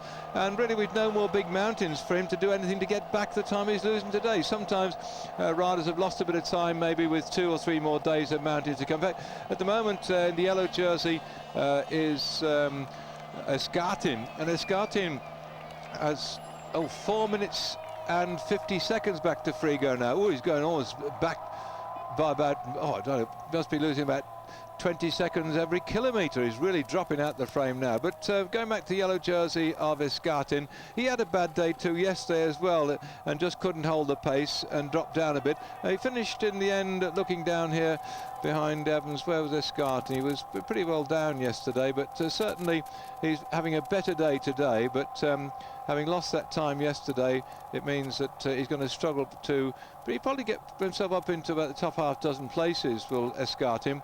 But he had a bad day yesterday. He's lying, 8th at the moment, 2 minutes and 9 seconds down on Evans.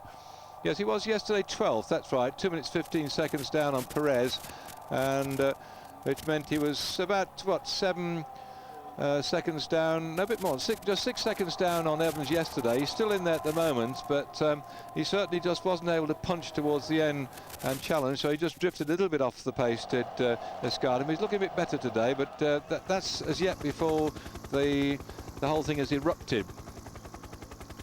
Oh, Tonkov, 10 kilometres to go. Heading up then towards the top of this climb, 10 k's to go. That's 6 miles, still all the way up at this constant pace. And there we are, there's your 10k sign.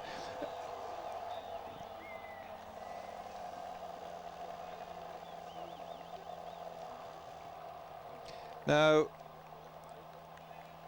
this is the bit where he's going through now at the moment, where he's coming out of the flattish bit. We're looking at what we've got coming. Oh no, we're going into flattish, but that's right. From about 8 kilometres onwards, 7 most of all, about 7 kilometres, it drops to 3%. So he's got about 3 kilometres to go, Tonkov, where if he just survives those 3 kilometres, give him a chance to get the breath back. And I don't think anybody will start attacking until we come out of Folgaria, because that's the point where they come out of the little village and start up towards the top of the climb. Then we start to hit the heavy stuff around about 4 kilometres to go. So I think that's probably where it all might erupt.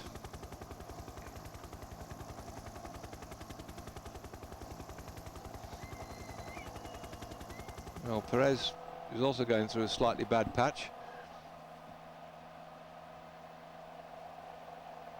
Now, there's your run down. They're very experienced riders. Since he won there, he had a couple of second place as well in the Tour of Italy too. And that's, that clock will go back to 1 minute and 5 seconds, I understand, is his lead at the moment. Perez is just stranded in no man's land. Oh, he looks very comfortable, doesn't he? Now, is he getting some more strength back? Gosh. Oh, Pelizzotti's come back too. And there's Kessler. Kessler's in the pink jersey. He's overtaken Frigo. Pelizzotti's gone through a bad patch and he's dropping back too as well. And Masolini looks to better these two. Masolini's just having to pace himself to try and toe teammate and captain up towards the group, but they've got a lot of work to do as they're getting around about 10 kilometres to go. There's probably too high an order, I think, even if Frigo comes through the bad patch, because so many cyclists know what it's like when you get a bad patch, what we call the bonk or the knock, and you just eat plenty of sugar and drink and just hope, and eventually you do come through it, but then it depends what strength you've got left to come back at it. At the moment, still Evans looking, well, he's been certainly sweating a lot, doesn't seem to miss a beat so far. Up toward the top of this climb then, the Passo Co. In fact, that's an interesting COE Co, because a very famous cyclist called Ron Co many years ago used to ride with the Elswick Hopper team when Benny Foster was the team manager. Oh, Benny, what a character. The organising power behind the World Championship when they came to Britain in 1971, I think it was. Benny used to take riders over to race on the continent, and used to go in his van, and it was a van in which he used to deliver paraffin, and so they used to call it the paraffin run, because you could still smell the paraffin in the van. So it's to pile in the riders and the kit and everything else, and off they'd go. And Benny had a heart of gold when it came to cycling, and he would take them out there, and a great driving force behind so many ventures with Benny Foster. Great loss to cycling when he died of a heart attack a few years ago, but he was always helping cycling, and he for a short period was the team manager of the Elswick Hopper group. Hopper was one of the oldest cycling producer bikes in Great Britain. The name, you don't see it any longer now, and Elswick was also from the same part of the world. In fact, Elswick bought out Hopper, and they used to make the bikes up there in Barton-on-Humber was where Hopper had their factory over the years, and Elswick went far away, and the Elswick Hopper name now has gone from the scene, and they actually took over the Falcon bicycles with a fellow called Ernie Clements making them. Billy Holmes also worked for them over the years, and they now make their bikes Falcon in Brigg, not far down the road from Barton-on-Humber, where Hopper had their business, and Ron Co rode for it. Coincidence, we're going to top of a show called Co. Well, looking down there at the moment, the CSC Tescali team still at the back of this little lot, keeping an eye on things, but they're struggling a bit now. They've done their work to keep Hamilton up. As you're looking down, that Tonkov is 1:05 ahead of Perez, and the group containing the pink jersey is at 3:10, and Frigo is hovering out. It must be at least another minute back on these particular riders here. Our camera's picking up there from the CSC Tescali team. You can see him very clearly on the screen. 2:03, that's Garcia from Spain, who's been riding well with his teammate Hamilton, who will try and take over the pink jersey, but this man is not going to be shaping up for the pink jersey today. Dario Frigo is just here trying to minimise his deficit, and his teammate Mazzoloni. Oh, there were the attacks are coming. It's Hamilton's going now, as suddenly it looked as if Evans doesn't have the strength to follow. Coming into the stage today, Hamilton looks back to see what damage he's done. He was only some 18 seconds down on Evans, and Evans is going backwards as Hamilton's going forwards. The race is on earlier than one would have expected, because it's only about still 9 kilometres to go towards the top of the climb, as here Hamilton obviously decided that Evans is going through a bad patch, as Frigo's gone through a bad patch, and now he's off down the road, turning on a good turner's power. Then Hamilton looking back to see the damage that he's done. Will he persist with this one? As now Evans is having to do the sort of Ulrich's business, that's get down in the drops and start to stamp on the pedals to try and get back up there. They're spread all over the road. Hamilton has ripped this race to pieces, and still about 7.5 kilometres to go. And I think it's Salvadelli that's gone away down through. Salvadelli looks like he's taken advantage of the split. It's erupted a bit earlier than one would have thought, because it goes and flattens out a bit here. So if Evans can just hold his cool, he may give himself a chance then, because we've gone through the 8 kilometre mark, I think, certainly in that sort of area, and this is the flat bit. So yes, it is Salvadelli that's gone down the road. Angel Face they call him, and he's on your screen now.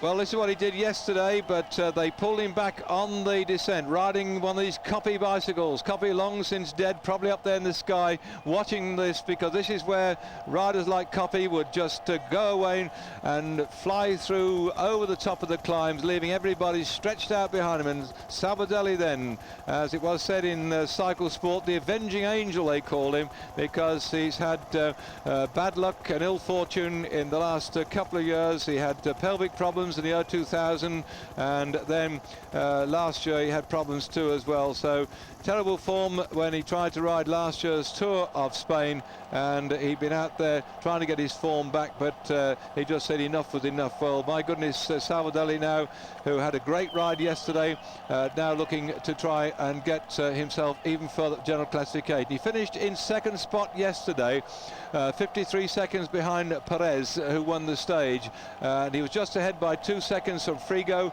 Garati was there into fourth spot. Gonzalez Jimenez was fifth. Hamilton was sixth. Evans was seventh. Carcioli was eighth. Mazzoloni is now back with his teammate Frigo, was back there in ninth spot. So those are the top 9 men, and Evans really has suddenly completely blown this long drag. And you have to feel for this man, by the way, because today we've only been looking at the climb up the Sababra map, San Barbara, and that was 12.7 kilometers. Then the short one of Passo Bodala, 4.1 kilometers, and then Passaco, 19.3 kilometers here. They've already been over 2 climbs before we came on air, the Passo de Gardena and the Passo de Sella, and those two were right at the very start. The 9 kilometers when they started today was straight up the first climb of the day, down the other side, and then up another one of 5.3 kilometers climbing. By the time they get to the top today, they will have done 50 kilometers of climbing. That's over 30 miles since they started out this morning on this stage, 222 kilometers. Tonkov is at the front here, trying to get the stage victory as he goes through this little town, and there you can see with 7 kilometers to go, it's still not got to the complete or the worst part of the course. He's going through Folgaria, and this is where it's just going to flatten off. He's just going through a little bit 3 Hamilton's group. So 2 minutes and 5 seconds, or was it 3 minutes and 5 seconds? So Tonkov's certainly going down the road to go and get that victory today. Perez is also, like Evans, having a bad day. Salvadelli's gone romping past him.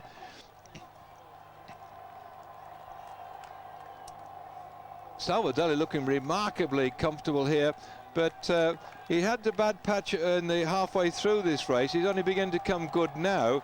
But can he then go up and take the jersey? He's 48 seconds down on Evans this morning, and he's certainly now, it looks like he's going to drop Evans by that sort of amount. But we have got the flattish bit coming up here, and Hamilton then at 18 seconds. So Hamilton was half a minute ahead of Salvadelli. So Salvadelli is trying not only to get up there to catch Tonkov, but is also trying to get the pink jersey. What a day.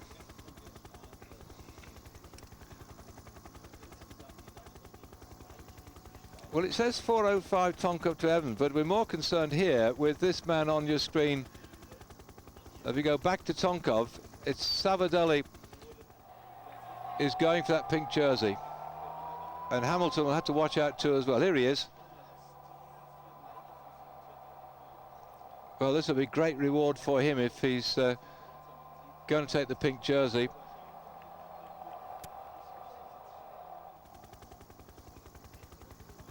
Very talented bike rider indeed. As I had a bad couple of years now, but certainly he got to a point when I won't say he's looking for any team, but this team Index took him on, and he's repaying their confidence.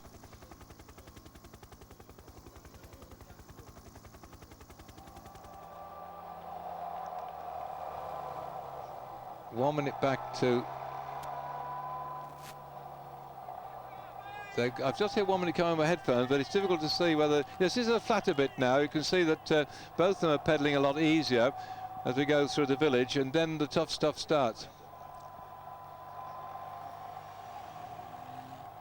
So got Carcioli and Munoz and Toshnig all being dropped off the group containing Hamilton. Escartine is in that little great group as well.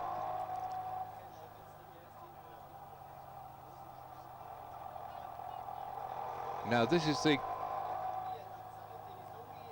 group containing, is Hamilton with this one? Because that's Lungi who's been having a bit of a bad patch.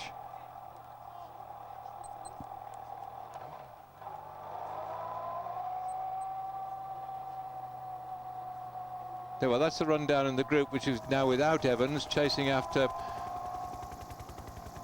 Savoldelli, and also chasing after Perez and chasing after Tonkov. But the Tonkov's romping away to get the stage victory, and this is a chap then who really, as far as we're concerned, is going to be the danger man for the pink jersey. I hope we get another time check more back on this fella than we're getting time checks coming into Tonkov. But Tonkov looking like he's going to get the victory. He keeps this up. There's a long way to go yet.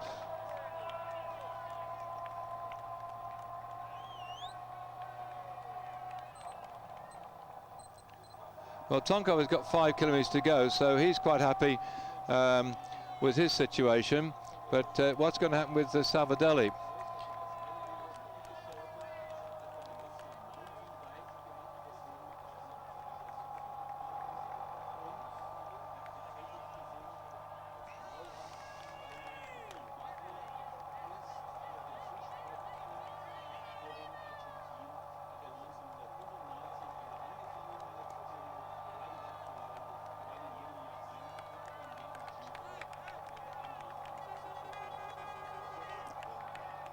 Well, I reckon it's about a minute between Tonkov and this group here, which has Hamilton in it. Now, if that's so, on my check, and bear in mind there's the time bonuses at the end of it all are there for 12, 8 and 4 seconds. If that is true, then in fact it could be that with that 1 minute back to Hamilton, that as at the moment technically here, then Savoldelli could take the leader's jersey. Savoldelli starting out this morning just 30 seconds away from Hamilton. So Hamilton could be losing it here, but it's ain't over yet either, because when we get to the Saturday, we've got the time trial of 40 kilometres. So the race could still be decided in that time trial, because if Hamilton could only stay close enough to this chap, I'm not sort of saying that because Hamilton supporter, not for Savoldelli. I'm just letting you people know this isn't the end of it all for the pink jersey either, because it could be in the time trial that Hamilton, who won that time trial the other day, could well give a bit of a lesson, I suppose, to if this chap gets the jersey. It's 2 minutes between Tonkov and 2 minutes between Tonkov and this chap, by the way.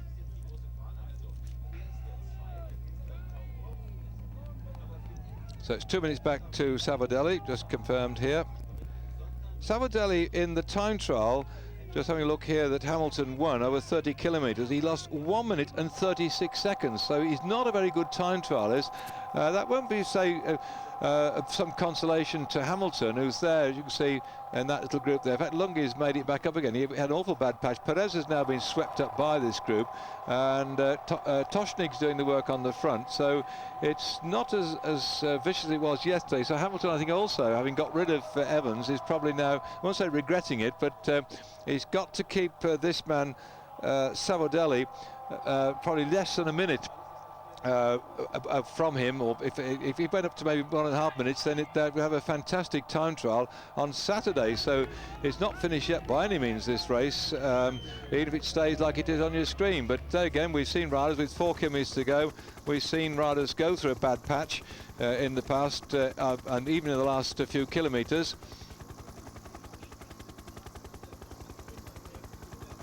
You get 3 minutes back to the group containing Hamilton, by the way.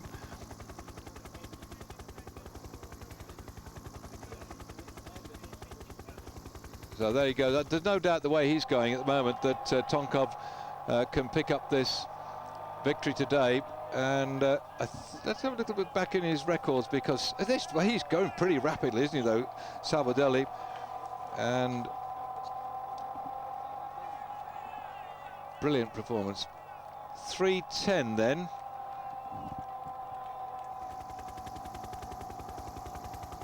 Yeah, certainly the way he's going, he's going to take over the pink. Whoops. Hamilton having a quick word with Lungi, who went through a bad patch and got back. We haven't had any information, by the way, about Frigo, who's really out of the frame.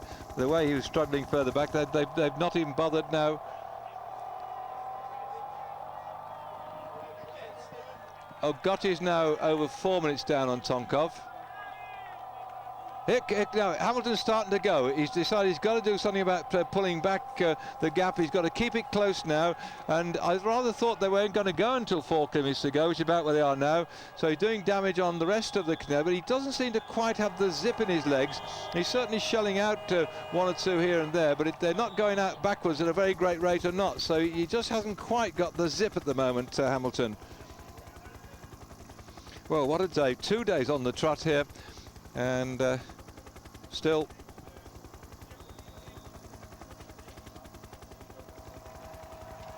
there's a useful bit of riding going on too as well for the lads from the Lambo-Credit team. That's Popovic, who had a bad day yesterday, so you get some good days, you have some bad ones, and Hamilton hasn't quite got the edge that he had yesterday. You can see that. Popovic is also with them, and back out then with Salvadelli.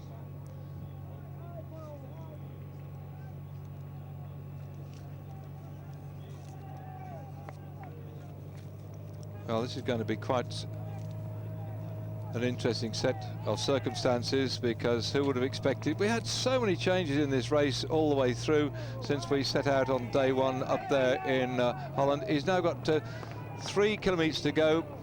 You can see it on your screen there, but the concern is not so much what's happening to Tonkov, but what's happening to the gap between Salvadelli on your screen here, and the efforts being put in by Hamilton he doesn't seem to dislodge these people. He's going again.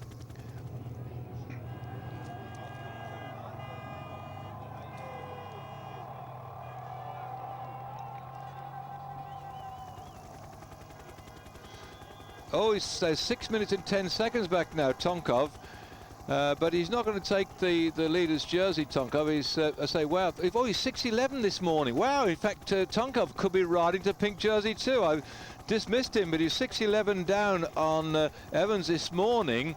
And so Tonkov really is having a go at the pink jersey. And what a turn up for the books for Tonkov. He didn't win a sausage last year, nor the year before that. And his last victory was in 1999, Tonkov, when he won an event, a little one called Look Kupperbul in Germany, when he had 1 success there. So he's been out without successes as Tonkov all this time. Here he is on your screen now. He's certainly surprising a lot of people. And having had, I say, a first place and 2 second place in the Tour of Italy, he went into a bit of a decline, and since then, when he got that stage in the Tour of Italy back in 1997, he won 10 events that year, and including that marvellous stage into Lagos Covadonga on the Tour of Spain. That was back in 97. He had 5 victories the following year, I think, including 1 stage in the Tour of Italy. Then the descent came in, and he was way back off the pace from then on for the last 3 years, and now Tonkov's trying to not only win the stage, but take over the leader's jersey too as well. Gosh.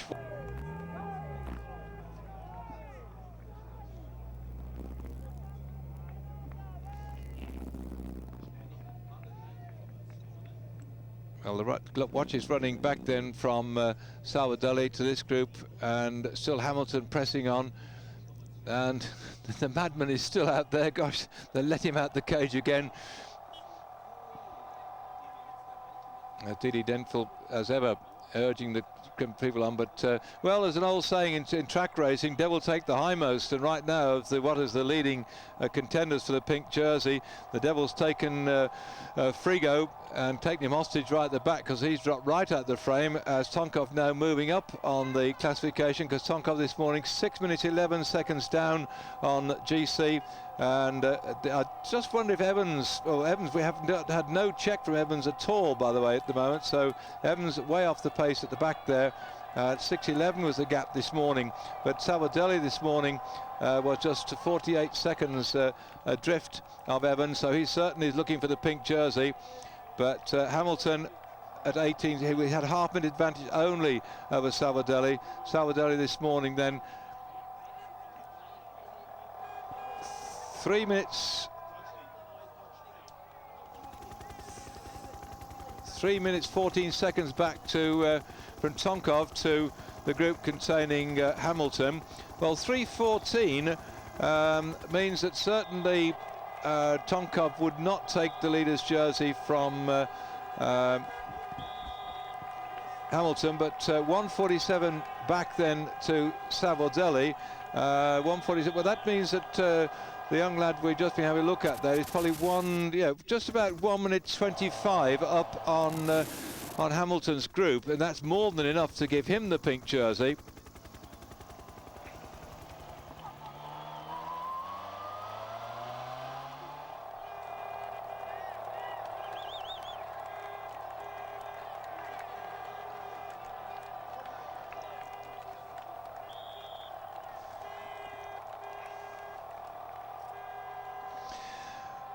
Well, the prodigal son returns almost. He's been out of sight for 3 years, has Tonkov, and just been riding and getting nowhere. And now he's going to he's going to get the stage victory today. But the question is, the man on the right-hand side of your screen, Sabaudelli, going to do enough to take the pink jersey? At the moment, the answer to that one is yes for Sabaudelli, and yes for Tonkov too.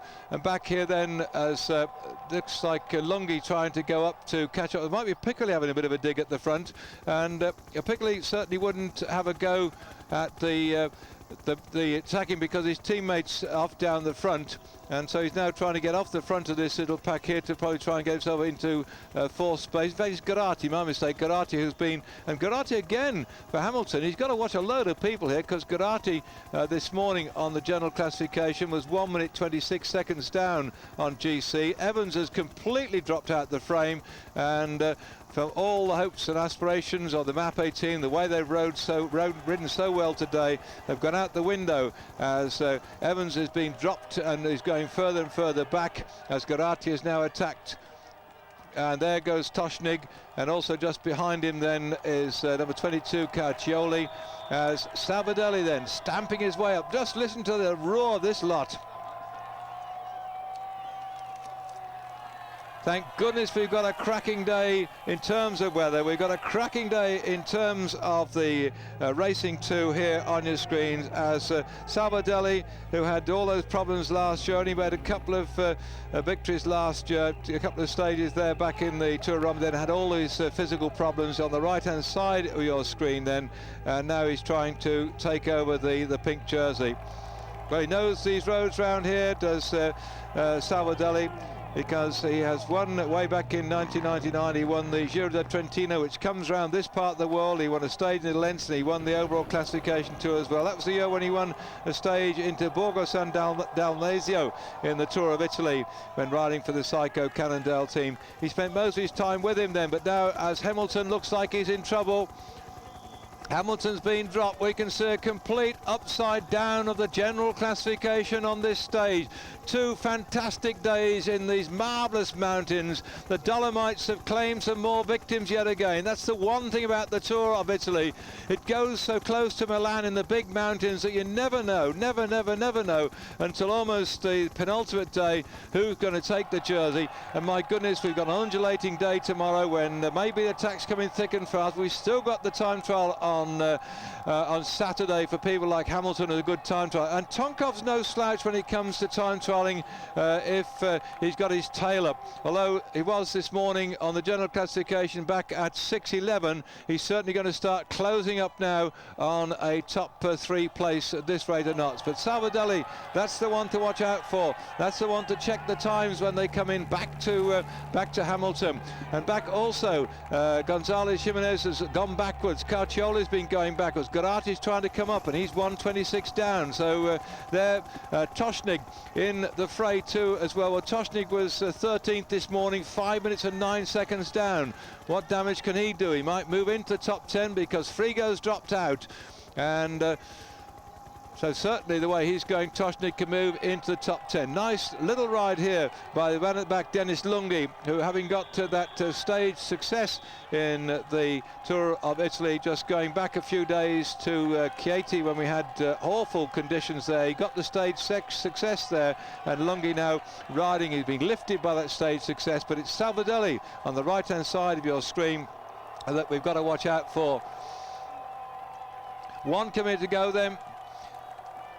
And this is a nasty one, as you can see. Massive crowd have been out to watch him come through. Tonkov undoubtedly going to come through here. The clock will start to run to show the deficit back between Tonkov and the rest of the pack. But the question is going to be what is going to be the gap when Salvadelli comes across the line. Bearing in mind there are 12 seconds bonus here for Tonkov, 8 seconds for Salvadelli, and 4 seconds for whoever takes third place. But what a tremendous ride then for Tonkov, who had no success last year at all. He's been out in the wilderness then, no success in the year 2000. He joined the lowly American Mercury team, which came to financial troubles last year, and then he'd been there after Mappe Quickstep got rid of him because he'd won nothing in the year 2000. Back to 1999, he only got the Look Copper Bull with 1 success there. But here comes the man past Victor of the Tour of Italy, twice in second spot too. He won the Tour back in 1996. He was second in the 2 following years. He's now come back after all these years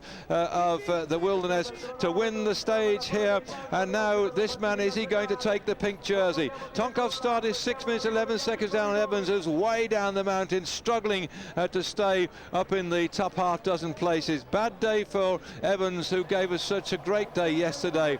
And then Forza, says Salvadelli. Well, strength and power to his legs. Salvadelli comes up here again, another man who's gone through very, very bad patches indeed after he had all his problems, his crashes, then crashed in the Liège-Bastogne-Liège, which hurt him, and then the way back to in the Milan-San Remo he got to the Cipressa in a 7-man break and his wheel crashed too. Then the Liège beyond that was last year, so he had a very, very bad year indeed. He signed for Alexia. It's got a Bergamesque sponsor, that's where they come from. It's not got the same resources as the great Psycho team. He's gone for a smaller team anyway, and he's got to ride to win money because they don't pay him a lot, and certainly they'll be digging deep into the bank balance today if he comes across the line with sufficient gap then to take the pink jersey. He's certainly not going to get Tonkov in the pink at this rate of knots, because this man started out this morning something like about 4.5 minutes ahead of Tonkov. So Tonkov's not going to be pink. He's going to be satisfied, I think, with the stage victory today, Tonkov. He'll certainly go up the general classification from his 15th spot this morning. But can this man take the jersey?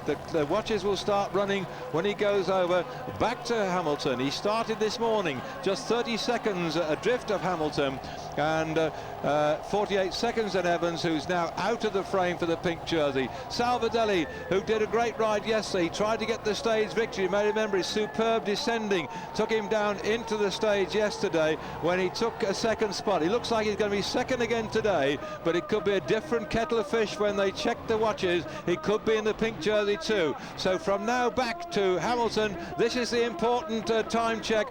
Has he taken the 30 seconds out of Hamilton? Hamilton has been dying and has been trying to stay with it, but there Toshnik looks like he's going, and then Caucioli is coming across the gap too as well. And so, and this is Garati coming up here. So Garati, and the gap then for Garati. Garati coming through, and Garati is going to come through, according to my watch, back from Toshnik. This is the important one then.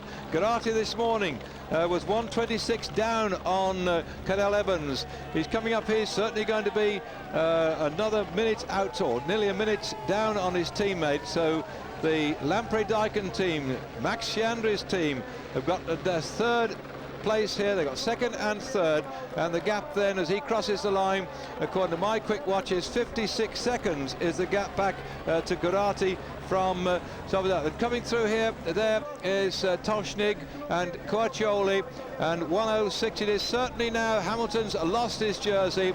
Hamilton's lost the pink jersey. Jimenez was in there over 1 minute down, so yes, I reckon that Salvadelli has got the pink jersey, and here Escartin following on behind Hamilton, is even perhaps going to pass. Hamilton's had another bad day too, as well, and as Hamilton comes through here, the gap back to him is going to be 1 minute and 35 on my watch here, and Escartin start out this morning in 8 spots, crosses the line 147. Well, let's put 150 down then for Hamilton and Escartin. And Escartin this morning was about 1 minute and 50 seconds down on Hamilton. Well, Escartin still keeping up in the top half dozen on general classification, as this man's also had a few bad days, but he's looking good today. Popovic, the under-23 world champion, at 2:21 back on Sabadell, that is the new leader on the general classification. Popovic was 20th this morning, 9 minutes and 52 seconds down on Evans. Evans, no sign of him yet, has come through. As we look back, a slow motion action replay of Tonkov taking what is undoubtedly going to be to him one of the great success of his long career now. And it just shows you, if you persevere, if you're prepared to train, devote yourself to your team, devote yourself to your life as a cyclist, you can still come back. Remember, he's now been 10 years a pro. He turned pro in 1992. The Russian rider became a pro in 92, and then he's worked his way through to score some 32 victories. He's had 20 days in the pink jersey in the Tour of Italy, having won it then in 1999. And now coming up here is Verbrugge. Verbrugge starting out this morning. Rick from Belgium and the Lotto team was in 9th spot this morning, and I think he will probably just about survive there. But Evans is really having a very, very bad day. Not as bad though as Frigo. Frigo has been even worse. So how much it's been turned upside down by this thumping great series of climbs today that these riders have been over. Bearing in mind now this is stage 17 of the race. They've been racing well over 1,600 miles of racing. They've had 2 rest days admittedly, but one of those rest days they were travelling down from up there in the north, because they went through into Holland and Belgium and Germany and France. They travel the way down, and the race now is getting into a very interesting state with Tonkov. Who would have thought that, getting the stage victory today at the finish at Folgaria after 222 kilometres of racing. That's about 130 miles they've had today, of which 50 kilometres, that's over 30 miles, was climbing. And they started with a bang this morning. When coming out of the start, they hit the 9 kilometre, that's a 5-mile climb at the Passo di Garandina. That was straight away 2,121 metres above sea level. As they came out there straight this morning from the very start, and riders were being spread eagled right at the cracking start of this race. Then the second climb, the Passo di Sella, was another thumping great climb for them. Only 5.3 kilometres, but 2,244 metres above sea level. So they've gone on and on and on, climb after climb after climb after climb, and waiting them to this final climb of the day. The 25 or so survivors of the 143 that start out this morning launched themselves in a battle up this climb. Perez tried to get the stage victory, but he faded, and Tonkov went with him, left him. But this man here chose the moment to go, as Paolo Sabadell did enough then to finish in second place for the second day in succession, and he's taken the pink jersey from Evans, who's been really suffering on this final climb of the day. And here is Evans. He's lost, according to my watch on Sabadell, nearly 6 minutes coming up, 5 minutes 43. He can hardly get his legs going round, but the crowd here are applauding the man in pink. And who would have thought, get off! You'll get him, don't get him, lose time, the man will get fined. To grab that bloke in a pink shirt and thump him, somebody, that's ridiculous. That is desperately, they know the rules, they should never do that. I mean, some people are thick between the ears, or whatever the Italian equivalent of that. That is totally illegal. He can get Evans put back some more time for taking a push. He can also get Evans fined. I mean, the bloke isn't helping. This lad has ridden his bike. He's come all the way from America. He's an ex-mountain bike rider. He's got the pink jersey tour of Italy. He doesn't need that. Well, there's the Australian flag on the side. He doesn't need a push like that. He's shown how good he is. He's shown he can take the pink jersey. He's shown in these conditions now, when he's lost the jersey, he's still digging deep to get to the finish of this race. He's absolutely at his end on his bikes, and that stupid man starts to push him. That's the last thing. He can hardly stay upright, can Evans, who really has shown the tenacity of the Australians. My goodness, over the years they produce a lot of top cyclists, starting back from some Hubert Opperman, who used to go and ride to sing the Lands and John O'Groats. He broke that record. Opperman did the Brest Paris and did that. He broke the 24-hour Bol d'Or track record, did Hubert Opperman. He paved the way for people like Evans, who've got the guts and determination in this very hard sport. He can probably hardly see down the road. He's just going through the roar of the crowd. He just wants to get to the finish. He gave it all until we got to this climb, and here he can hardly stay on his bike. He's going through terrible, terrible times, as Frigo has done further down there. This is what courage and guts and determination are all about. His teammates come back to give him some sort of respite, some sort of consolation to stay with him, and some encouragement to keep going to the end. Thank goodness now he's got out from where these nutty people are, and he can just look up there and see still more climbing yet to do. His legs have completely gone. Cadel Evans, we all feel for you here now. It must be a terrible, terrible moment you're going through, but my goodness, you've really given us something to be proud about in the race so far.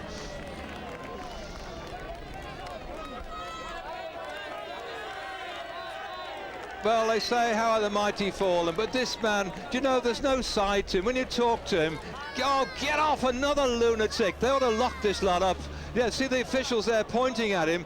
They know that he can get fined for that. That's ridiculous. The bloke is on his knees, but let him go. He has to get off and walk with his bike to get the finish. Then that's what bike racing is all about. Let the man go through the pain and suffering. He will learn from it, Will Evans. This man too has learned what pain and suffering is all about since the crashes he's had.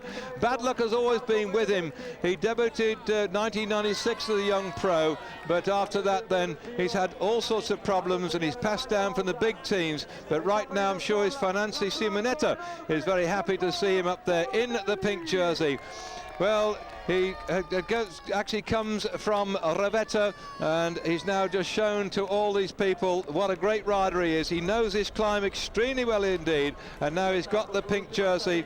So, well, just down the road there, he knows what it's like to climb this mountain. He's been training round here, he's ridden round here, and well, he's now managed to get a bit of a smile, but that hurt too. So after the ill fortune that's dogged him, Lady Fortune has finally smiled on the man they call the Avenging Angel. By goodness, the Angel then had his revenge today, and he's got then that pink jersey as leader in the Tour of Italy for the year 2002.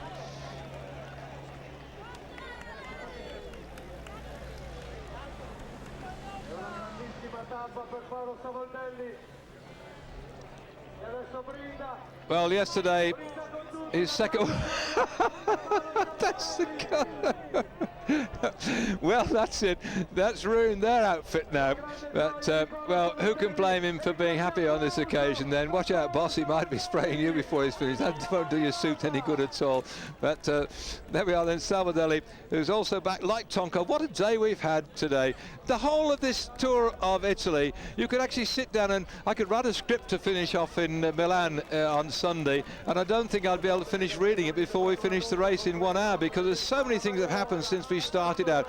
We got Dominguez getting the prologue time trial, and then after that Cipollini as ever popped up to go to stage 3. Garzelli won the stage into Orange for the Mappe team. They got flung off for being found that he'd had this problem scene. He came off the race. Cipollini went and won another stage, then McEwen, then Garzelli won a stage as well, and so on. Verbrugge got himself a stage victory. McEwen got 2 victories. Cipollini got Nelson 4 victories. And suddenly, in amongst all of this, Hepner took over the leader's jersey when he went away in a little group of riders into Varese to surprise everyone. He kept it for 11 days until Hepner dropped it to the jersey to Evans from Australia, and now it's gone back to Italy, to Salvadelli.